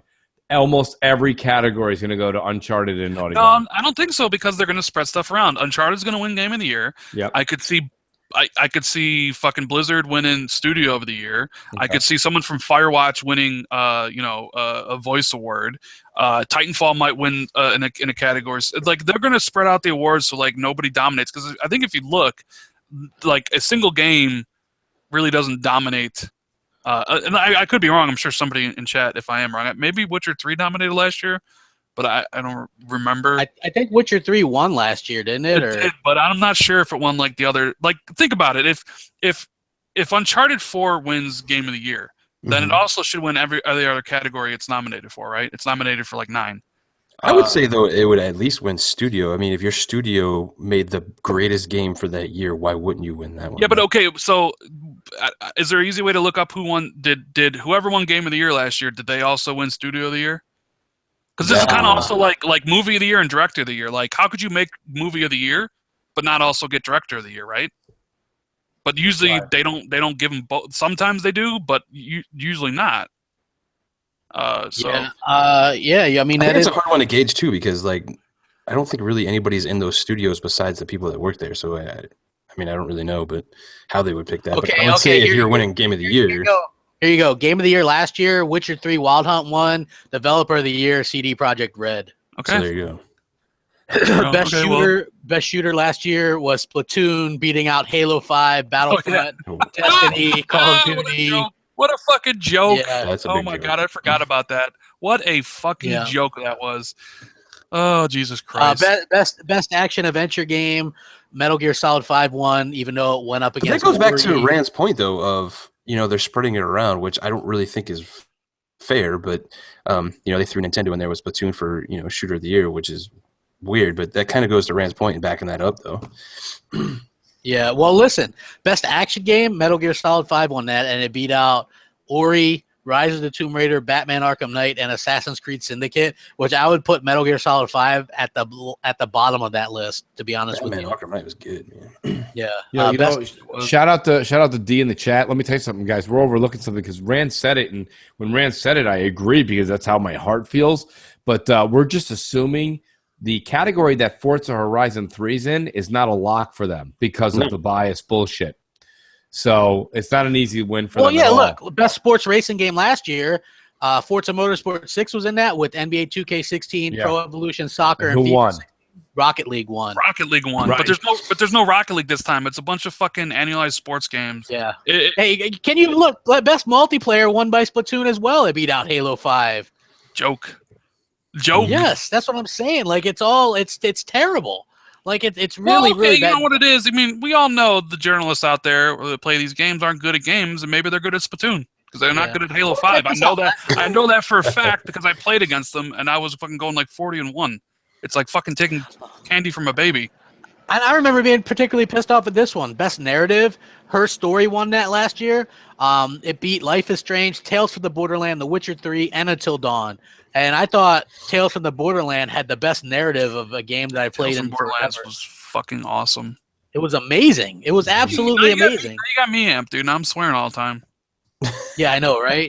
Yeah, so yeah. Oh, here's last year's most anticipated games, right? There was 5 of them: Horizon Zero Dawn, No Man's Sky, The Last Guardian, Uncharted 4, Thief's End, Quantum Break. 2 of them didn't even fucking come out. 2 of them didn't come out. One of them was the biggest fucking deception in video game history. Almost. I know. And Probably. did you hear Jeff Keighley said that this year is going to focus more gameplay and no more and not a lot of CG because they don't want the same thing happening. And they fucking put God of War on there, a game that probably is not coming out to 2018, maybe not even 2019. What a joke. Well, you Get saw the fuck it. out of here. You saw it, Rand. And you did a video about it just like I did. Yeah, I did a video about it, and I got a shit ton of hate. I wasn't even like talking about the way Sony advertised. Like it was about that specific ad, and versus Microsoft's specific ad for the holidays. Yeah, I was just like, I thought it was weird that Sony would advertise Spider-Man, which is next year, late next year, and then God of War, which is another game that is like 2018. When they have a Last Guardian, which comes out in a month, they have the marketing rights to Watch Dogs 2 and Final Fantasy 15. Final Fantasy 15 has a lot of recognition with the Sony brand. I thought it was just weird they would rather go along the path of we're going to talk about God of War in 20 and pass over those, whereas Microsoft's like ad is very much here. You can play these games right now. You got Gears of War 4, you got you have Battlefield 1, you have Forza Horizon 3, you have a Blu-ray player, 4K Blu-ray player, right? So I just thought Microsoft was more going to like playing to like here's what you can do with your system today, whereas Sony's is like here's what you could do with the system 2 years from now. I don't know. Yeah, did you see you know who the guy is who does a lot of what's his name? He does a lot of fighting games on YouTube. What the hell is his name? Maximilian? Maximilian, yeah. Yeah. He just did a video about the PS4 Pro and about how much he hates it because he says it took him a whole day to even set up and he can't get it to run in anything but 720p. Because there's all kinds of problems with it, like it doesn't like any TV that's not a Sony TV. It's that console's a disaster. I've seen some people, say that it doesn't like the connection issues is a really big problem. Yeah. with the Pro. Yeah, so it is a really big problem. I mean, look, just getting back just real quick, and then I'll stop with the damn Game Award stuff. I'm with you, Mooch. I just want it to be fair because I think that there needs to be a Game Awards. And I remember they got real too big on Spike. Remember that? They used to have like Samuel L. Jackson and Katy Perry. Yeah. And we've got this person that never played a game in their life. You know what I mean? Well, they were a little, they went too big. And now they're just, now what they've done is they were like, well, who's going to run it? And you've just got a bunch of the biased media out there, and they're like, well, we'll run it. And it's the same shit all the time. Like, Watch Dogs 2 had a playthrough today. Guess what? There's a PlayStation controller in their hand. Everything, every IGN Let's Play is PlayStation. And, now I'm numb to it. It's no sense in I'm going on a rant. But I'm going to rant because that's what we do because that's the reason why we do this. Absolutely. But, I mean, I'll bring it up, like I just did. But I'm telling you, like, the point of the matter is until you get some new leadership somewhere in the media, it's not going to change. It's just not going to change. Greg and Colin left the IGN. People are like, maybe we'll hear some Xbox shit now. What does Ryan McCaffrey do? He digs himself even further down below. He's, like, not even around anymore. He doesn't do shit. He does his podcast Unlocked, and now he's more interested in his own venture. And it's like, all right, now it's just all Sony. Everywhere you look, it's Sony. It gets annoying. I mean, listen, there was a lot of people in the chat. They're like, well, I'm boycotting the awards. I'm like, don't, because we need the awards. These people, there's a lot of hard work that went into all 3 platforms this year, all right, and PC, 3 platforms and PC. And you like that? No. I was giving Nintendo the head nod over PC. I was going to say, because Nintendo Share Cell didn't release anything this year, so I don't know what you're giving them the nod for. They didn't do anything? They didn't do anything. I mean, Star Fox. Yeah, critical disaster, sales disaster. I mean, well, it was a critical disaster. It's fine, but I think they gave it the same. I think Star Fox beat Quantum Break on IGN's. Hey, they got rigs. Oh, wait, no, that's something else. Didn't they do like Xenoblade or whatever? Yeah, I guess. I don't know. I think the gaming. Here's the thing. Unfortunately, I actually like the gaming awards. That's the sad part about this whole story, and it just sucks because the whole time I'm sitting there, I'm just like cursing. I'm like, "What the fuck? What is this? What is that? Why are you showing this? That person doesn't deserve to win it." And that's why I said the greatest thing that can happen in each category. I have a greatest thing that can happen according to Mooch. But the one thing I want to say is, right, the greatest thing that can happen to the voice actors out there in California is let these voice actors strike and go take their jobs. Go take their jobs. I said Mooch and Crap are available. I mean, absolutely. I'll go in there and play Batman or whatever. I'll do anything if they just need, like, look at the NFL had the, what do you call it? The refs went on strike. They had substitute refs. You need someone to jump in. I'll come out and help you for a couple of years. Then I got to go back to work. Yeah. Mooch, did you see the HDR commercial for Xbox One? I certainly did. Okay, now do you think that's a little bit odd, or do you think that plays into the whole aspect that Microsoft has to remind people that they even have this fucking feature? Like, even though they announced it months beforehand? Like, they're realizing that nobody knows that they have it for gaming, right? And I said this, and I've been doing videos about this, and people are like, "Crap, you crazy. You crazy." I'm like, bitch, we got 5 games with HDR, while every goddamn game that gets announced is HDR on PS4. What games have HDR, Crap? Name them. Forza Horizon 3, Gears of War 4, NBA 2K17. Let's see, what the hell else? No, it's that damn one that Jamie Deus Ex, right? Deus Ex. Deus Ex got one. Yes. Has Battlefield 1 gotten its patch yet? I don't think it has. Well, that's one that's on the list. So if Battlefield 1's not passed yet, then that's one less. While, you know, like even the new Call of Duty is HDR on PS4. World of Tanks is supposed to be. Yeah, that's getting a patch. Yeah, right. Yeah, exactly. Like, I've played World of Tanks for a total of 15 minutes on Xbox One. It's like, why would I play something for free when I got all these damn paid games? It is interesting that we're not getting the patches that the pros getting. And I brought this up, and people were tweeting when I did a video about this like a couple weeks ago. People were tweeting Phil the link and stuff. They're like, "Yeah, he's right. Why aren't there more HDR?" And Phil's like, "Well, it's a new technology." You know, he gave the PR speaker or whatever. You know what I mean? But to me, why are developers so eager to do this shit on PlayStation but not on Xbox? I don't know. It's the same shit, Crap. No matter what you do, if we don't have an explanation for it, the only thing I can think of is that Microsoft people have to stop with the kumbaya and they have to put their foot down. Like, we're selling a lot of consoles now, especially in the States. We came out with it. We mentioned it first. HDR came out on the Xbox E3 stage first. Why don't we have representation? I don't know. I don't have any. I mean, I know it's the podcast and you want us all to talk, but I don't really have an answer for you. I have no idea why we're getting a lot of people spent money on HDR TVs, myself included. That's right. I mean, and I got 4 games that I can. Well, actually, I don't even play basketball, so it's just Gears and Forza, and I don't think Battlefield's passed yet, so that does me no good. Why are you enjoying? Are you at least enjoying the upscaled 4K? Yes, I think that it looks fucking phenomenal. I love it. I think it looks amazing. Some games look really good. I tried that. Yep, really, just because you were like try Destiny, so I did, and it looks fucking phenomenal. Yep. Like they did a really good job with that. It looks it's a treat. You know what I mean? Like, some games don't look. I mean, like Rainbow Six Siege doesn't look any better, but some games really take advantage of that. I can't wait to see what like 4K native would look like. Like, you know, Gears 4 looks absolutely stunning. Like, I was like, holy shit! And the HDR is like 3, I think, is the best looking game on the system with HDR and everything because it has a more vibrant color palette than Gears does. Yeah, because of the background, because of the foliage and the water and all that. And it looks amazing. Yes, I mean, look, people. That's the technology. People were saying. I remember you guys were at E3. Rand, you were at E3. Tim Dog was at E3. You know, what's his name? Yeah. What the hell's his name? He does TXR with Southbound.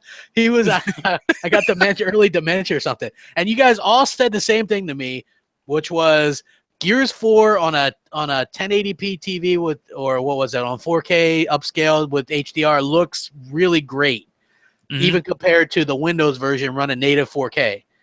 Yep. Right. And you guys all said the same thing to me at different times. Like I remember, and so I was like, this is going to be the thing. And then I remember everybody damage control and HDR on NeoGAF and all these other places. Like, oh, who cares about HDR? Sony announces HDR. It's like, thank you, God. Yes, yes. It's Sony's gift to everybody. I did notice that Microsoft's like, we got HDR with Xbox One S, and the gaming media and everyone knew guys like, fuck is HDR? What is this shit? Nobody cares. And then Sony's like, we're bringing HDR to everybody, and they're like, thank you, my Lord, my Savior. I never knew I wanted something so bad in my life. And now, like, wait a minute, we announced that first. Get out of here, Microsoft. Yeah. Hey, look, Polygon ran with the article. This is their article when the PlayStation 4 Pro was announced with HDR. Sony introduces HDR gaming to the world. And then they retracted it and then put for PlayStation. They're like, they changed it up so that it it was different. But that was the original. I remember Jamie Moran kept it. Like, props to him for keeping that, because he real quick and got a copy of them putting that out. It was like, they introduced it to the world, and I'm sitting there thinking, what? Were they not watching E3? Seriously? I mean, look, GKB, what is your thoughts? Because I know you haven't done the 4K plunge yet, but you probably will soon. No, I think like the HDR was like the big thing for me. Like, resolution doesn't matter to me. I don't really care. And Phil Spencer saying like, HDR is new technology. It's really not. It's been in photography for ages. They just finally got off their ass and put it in TVs. So yeah, I really don't understand it, because like the devs, if they're building the code for the PS4 Pro, really at this point, like, they just hit a nice button and exports it out to Xbox as well. Has to go through the accreditation and all that stuff, but really it's not that big of a deal. Like, why are they not doing it for the same game on the Xbox and the PS4 Pro? I don't understand it, honestly. Yeah. And don't you think it's odd that they come out with this damn commercial, right? Yeah. And they come out, like, just at a weird time, like out of the blue, because it's just about HDR. It's like, hey, we got it too, guys. Like yeah. And don't you think it's fun? Like, I'm not saying that they're like, they watch my channel or anything, but I was complaining about this, and I might've been the only one. So, you know what I mean? I'm not bragging, but I'm sure that some of them watch what, you know what I mean? And like, I was told specifically when I made jokes about Titanfall 2 that I should watch what I say, because I have quite a following and people pay attention, is what I was told. Yeah. So yeah, I spoke up. I said, hey, why is it that, there's this list 50, 60 games deep of games coming with HDR on PS4 Pro and on the Xbox One. It's like 5, and then the new Resident Evil is going to be HDR. I guess Final Fantasy is going to be HDR. Sorry, my voice is kind of fucking up.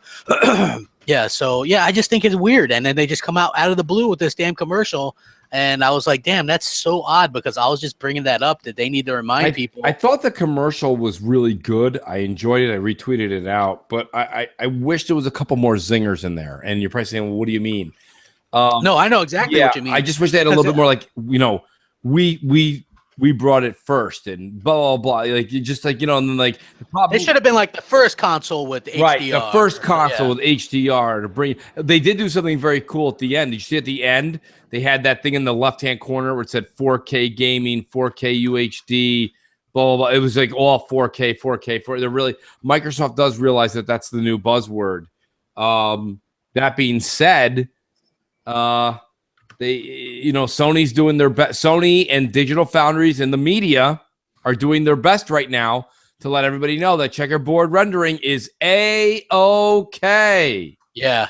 Even though did you hear that X-Linehead developer called it a cute trick? Yeah. Said it was kind of lame. Yeah. I just thought that was hilarious. I was like, that is funny as hell to me. Absolutely. Absolutely. I just think that they're spending a lot of time, like, they're trying to demoralize for native 4K. And that's what's going to happen in the next 10 months, which I don't know if it's getting late. It's already after 10, but just so everybody knows, the Pro, but I love how the media spun it. Not so bad. Not so bad. You know what not so bad means in sales? Failed. They sold 60,000 units in the first week in Japan. And people go, mooch. Consoles are dead in Japan. Yeah, okay, listen, buddy. PS4 Vanilla sold 100,000 units the first week. A little over 100,000. They're at 60,000. Those numbers, just take the percentage, whatever the percentage is. So whatever PS4 sold in this country, I bet you they're down 40% in this country too. That's really bad. And Sony's fucked. Well, Mooch, did you see, like, I did the video on this, and because the media was like, this is what I read, I swear. I saw this article on N4G, and I click on it, and it's like, PS4 Pro boosts sales of PlayStation consoles 200%, right? Yep. So, and then I look at the comments, and everybody's like, it has begun, PlayStation. Wow, oh, amazing. And so here I go in there, I go, hey, 200% is great. But you know what's amazing? 1,000% at a launch. Just like the Xbox One did that first week. Here's the link. Boy, I got fucking banned for 3 days for saying that, right? Yep. Because I spoke the truth and I rained on their parade. A 200% increase isn't good, isn't great for something like that. They were probably expecting not for the investment Sony has, crap. Yeah, exactly. Like they were expecting much more. And you know what? Me and you, maybe we might have been the only ones that said Sony might lose November MPD. Yeah. And I actually think they are. I think it's going to be close. It's going to be close. Microsoft doing a $250 deal with Battlefield 1, Gears of War 4, and a free controller. What parent will not do that? And listen, the parents don't know what we're talking about. All they know is 4K, and Microsoft has 4K all over the box. Yep.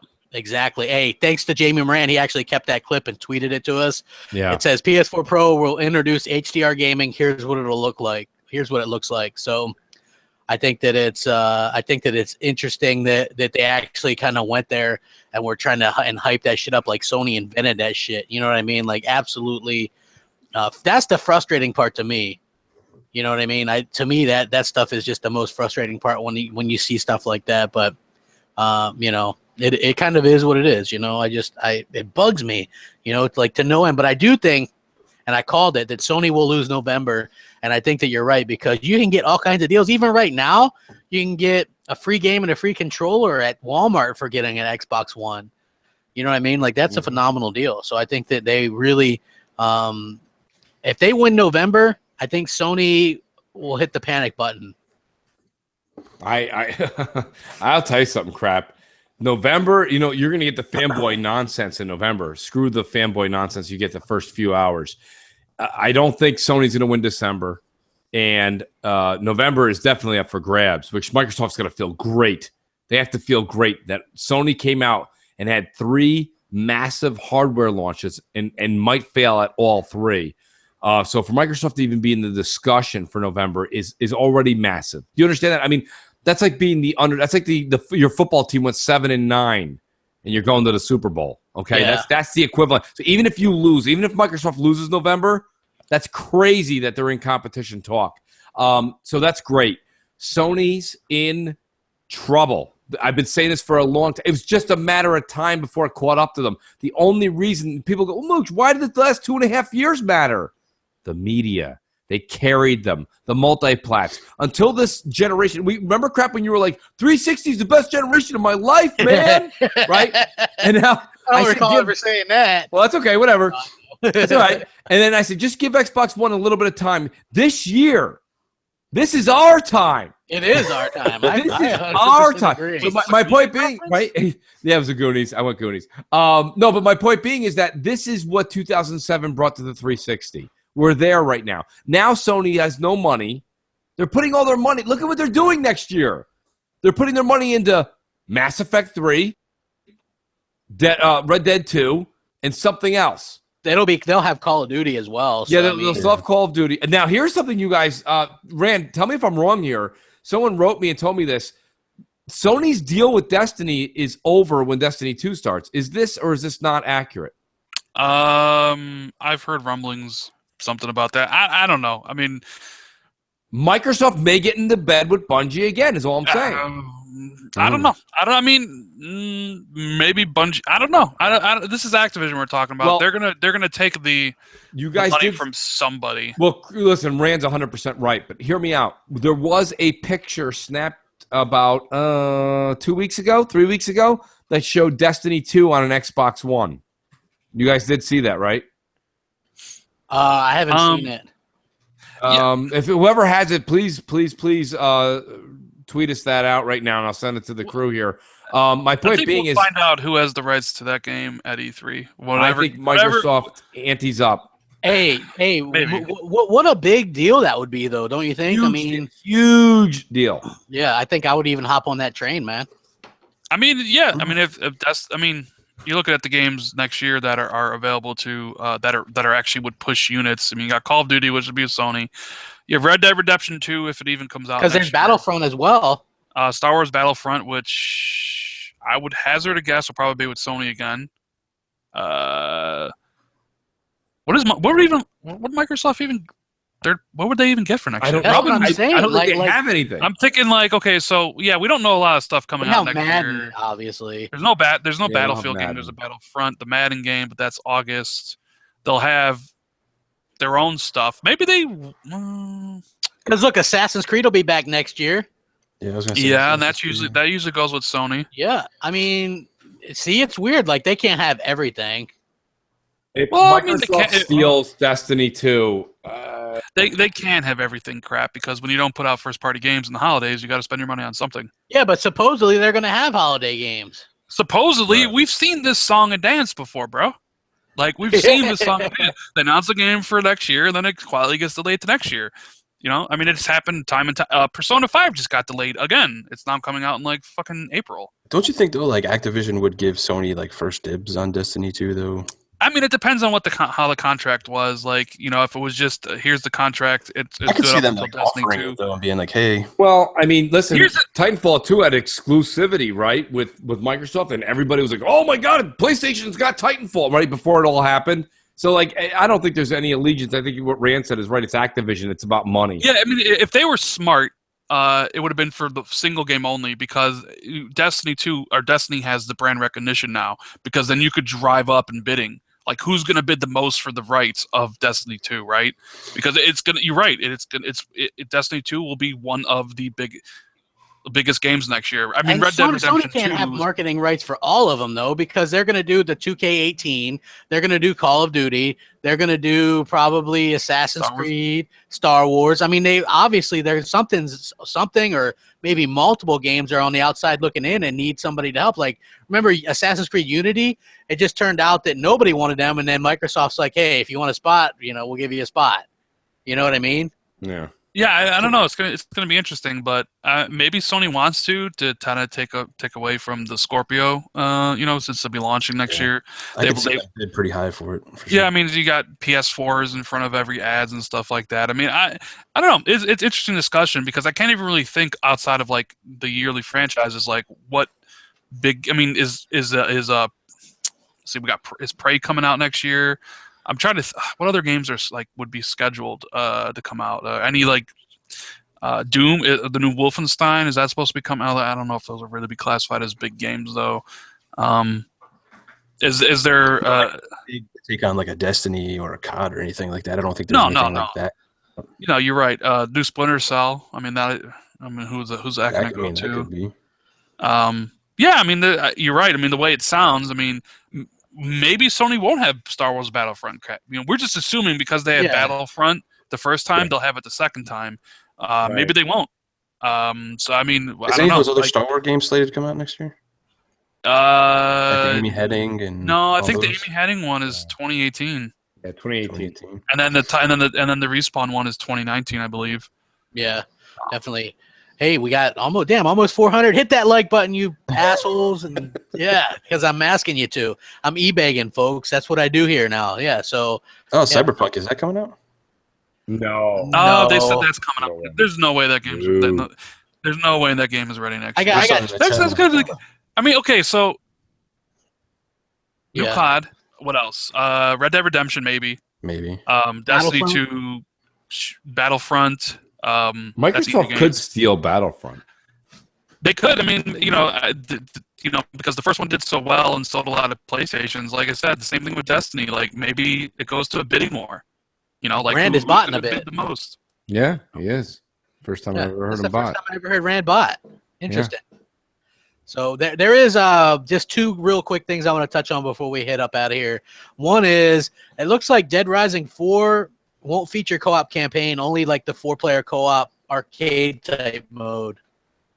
Yeah, that was a little disappointing. Isn't that disappointing as hell? Yeah. Because Dead Rising 3 had at least 2-player co-op. Yeah. You know what I mean? I'm kind of bummed out to hear about that because I was thinking like 4 of us could have played it. I mean, we can still play the arcade stuff, but I thought like we could play the campaign.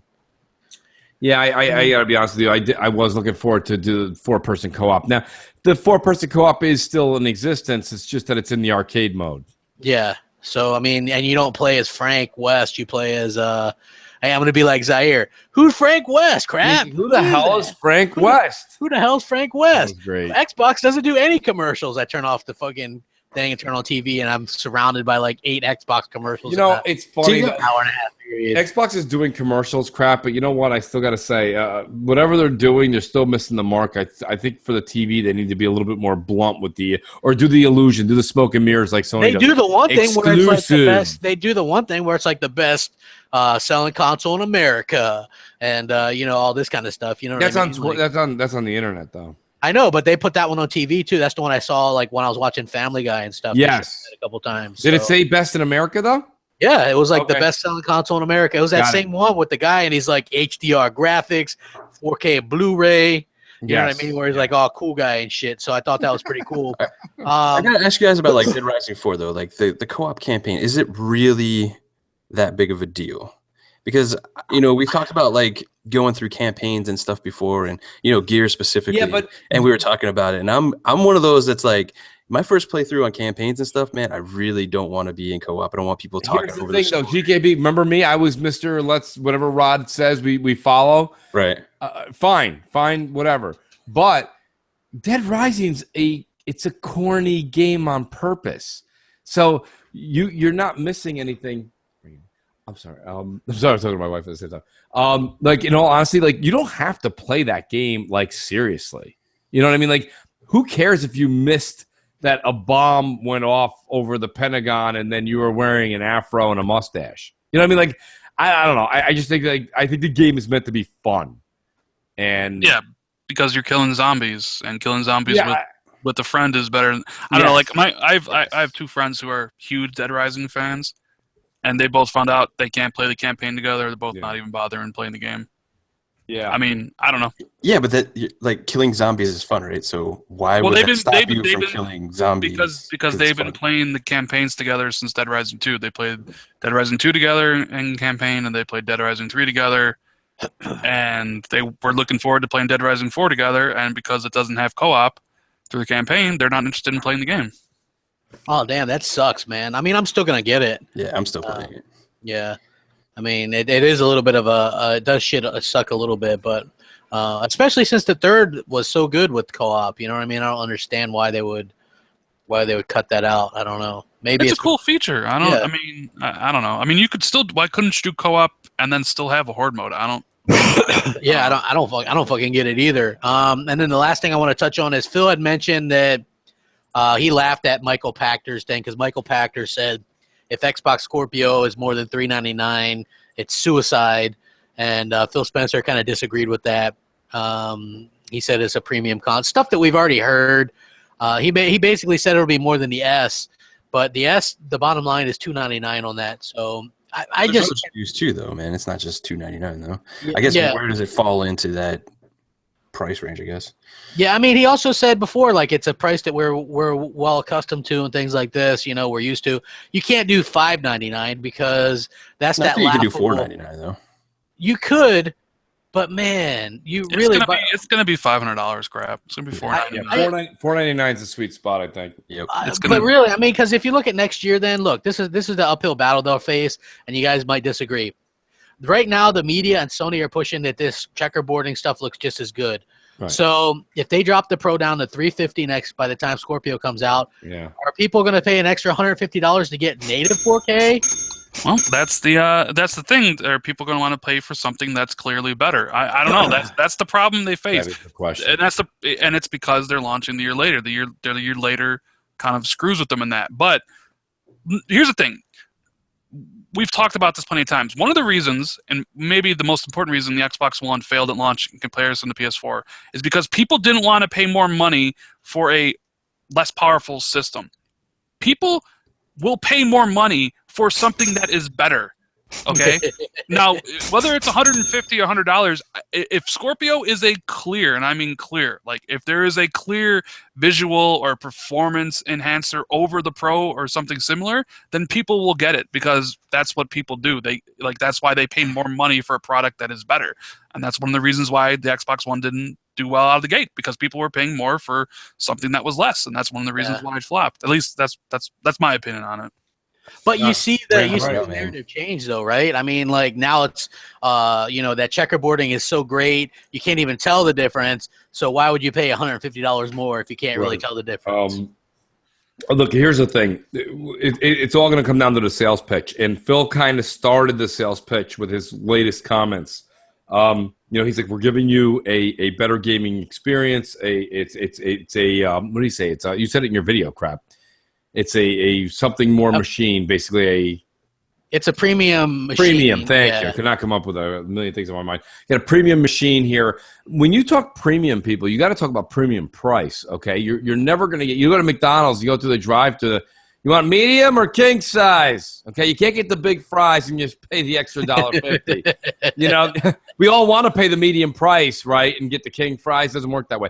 My point being is this is something that's supposed to take the console gamer and say, we know you like to sit on your couch with a controller, but now we're going to give you PC-like graphics, okay, for the first time ever. Now, I have to stop you there. Now, PC-like graphics, what does that mean to you? The people that are running around yelling 980 TXI with Velcro straps. Okay, well, then that means like super high-res textures. That means more graphic fidelity and all that kind of stuff, which that is correct. I'm going to be honest with you, and I don't think it's going to do that. Oh, it's definitely going to do that. I mean, it's going to do, like, Microsoft's, like, first-party games will be 4K native. Okay, but at what 100%. cost? Because if you see, like, PS4 Pro right now, right? And this is the only thing we can base it off of right now.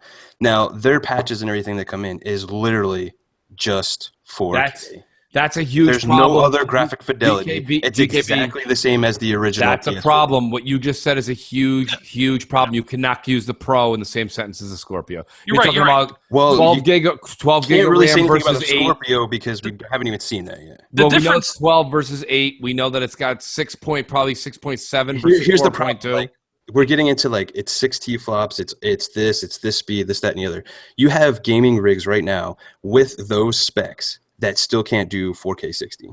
That's a fact. I'm not saying it's going to do 4K 60, and I don't think 4K 30 is even a stretch. Well, no, look, and that's on low graphics and stuff like that, man. Like Jez recently did an article. Our buddy Jez at Windows Central, he said some things from a source at Microsoft. I've heard a couple of the similar things. Is that the first party games will be 4K. Like native. I'm not saying that'll be ultra high settings like they would be on PC. Correct. Or even high. Maybe they'll be mid, but they're going to hit 4K native.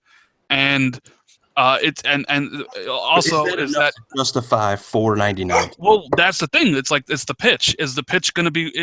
They have to show this properly. They have to demo this. They have to. I mean, that's on their marketing department to get that through. And my dog seems to agree. Yeah, Scorpio's going to do pretty good, right? Yeah. Well, I mean, but GKB, let me just play devil's advocate to what you're saying. So you're saying is $499 enough to motivate buyers to get off their asses to go buy a 4K native first party machine, but is $399 better to not even be able to do that? Like that's like when you say, no, but that's my whole point, though. I already ate dinner, so I'm going to go to the buffet anyway. My point is if you're buying a Pro and it's not doing shit right now, it's not even getting 60 frames on a PS3 game, and people are buying that, why wouldn't you put $100 more towards something that's going to give you native 4K 30 frames or 1080p solid 60? But here's the part that we're missing, right? Like all these games, like Phil's even said this too, they have to run on the original Xbox One. Same with the PS4. They all have to run on there. So the game has to UWP.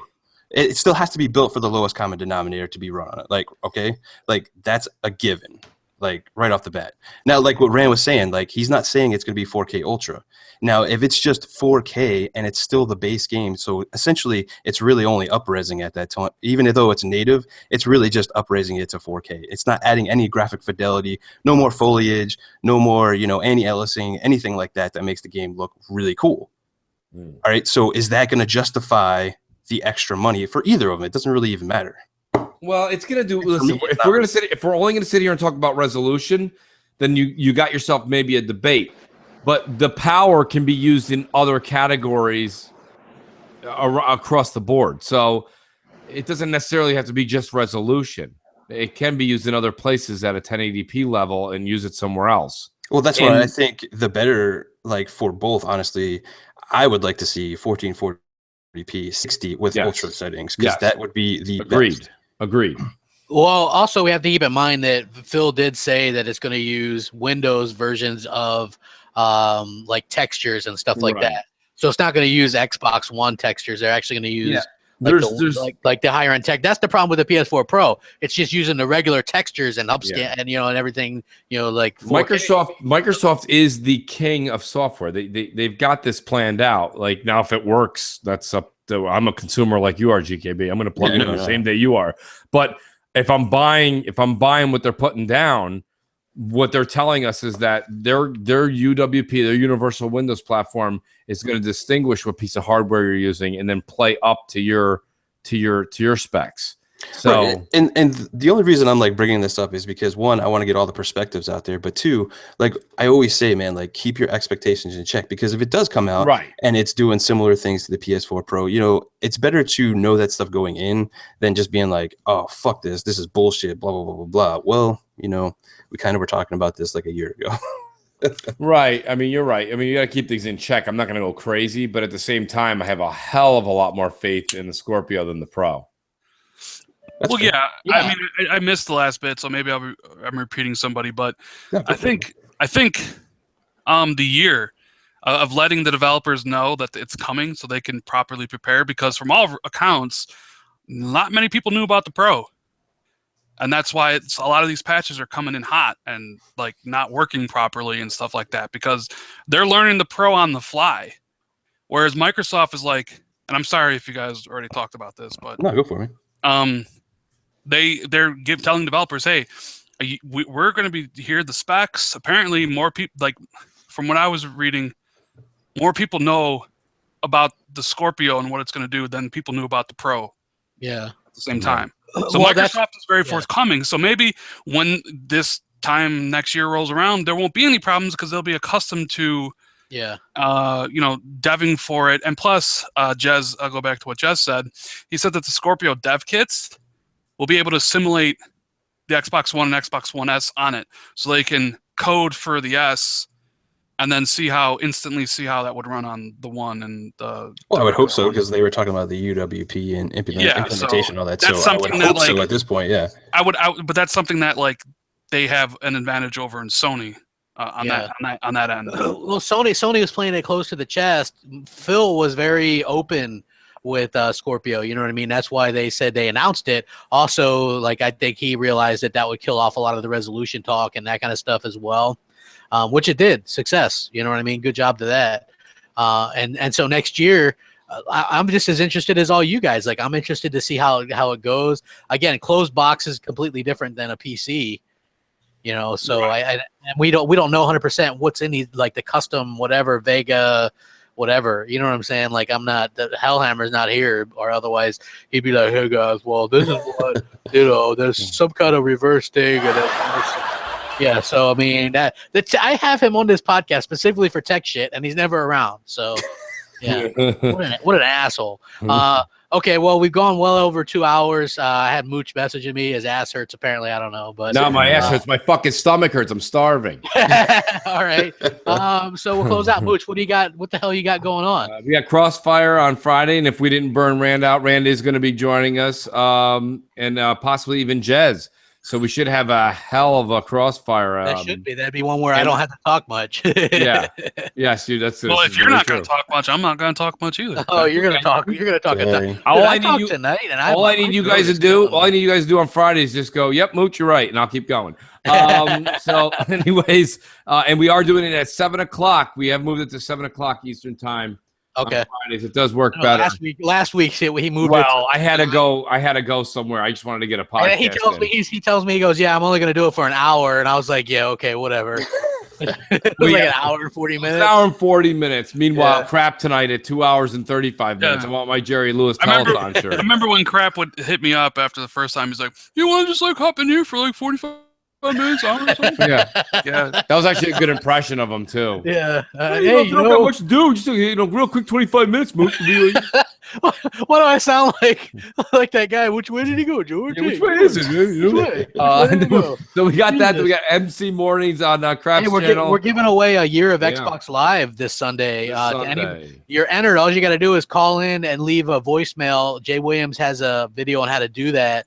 If you have like a Android phone or I think a iPhone. Yep, and, I'm doing it. Yeah, everybody's invited. We usually average about 10 calls, and then we go on the Wheel of Wonder, and then it picks the winner. So you literally have probably a 1 in 10 or a 1 in 15 shot at winning a year of Xbox Live Gold. Absolutely. It's so easy. So. And call in too, MC Space Mornings on Skype. Call in anytime you want during the show. The whole show is directed by the audience. So. Oh yeah, it's going to be on this channel this week too. Yes. So. You guys can come check that out. It's really appreciated. GKB, what do you got going on? I know She-Wolf flagged out and got some kind of Windows update. Yeah, Windows update was like going crazy. That or she's like, I'm getting the hell out of there. They won't let me talk. It's all this hardware talk. I don't want to talk about it. But no, we got Shop Podcast on Saturday, Community Game Time. Then we got Console Corner, then back on Xbox Nation. And regardless of what I said about the Scorpio, I'm still getting that shit day one. So yeah, exactly. Yeah. Shout out to Blam. I believe he had a death in the family or something like that. So everybody's thinking of him. Sorry to hear that. He's a good guy. So yeah. And Rand, thank you for joining us. What do you got to plug, man? You got TXR going on. All that good stuff. Yeah, TXR usual on TXR podcast channel on YouTube or iTunes, wherever. When are you guys doing a big interview, man? You guys been a while since you did like a big interview. I mean, it's the dry time, man. Nobody wants to do interviews. It's not that we're not trying to get people, but it takes some finagling. How do you say that word? Finagling. Yeah. But I'm trying to do like more content on my own channel. I've been seeing it, man. Your stuff is like maybe I inspired you a little bit. I don't know. It's inspired by Crapgamer. I'll say that at the beginning of my video. Yeah. Well, I mean, look, hey, like I do daily content, man. It's like it's kind of my thing. So. I mean, I don't think I'll ever do like news stuff like if anything, like I'll have a Dishonored 2 review and I'll have a Watch Dogs 2 review and anything else that kind of catches my eye. That if I wanted to say something, I'll make a video for it. Absolutely, and I appreciate everybody watching. Make sure you give me that thumbs up, that liking before you head out. We're at almost 250. We had almost 400 people watching live for the most part. So thank you guys. Enjoy your time, and we'll catch you guys next week. Later. See ya.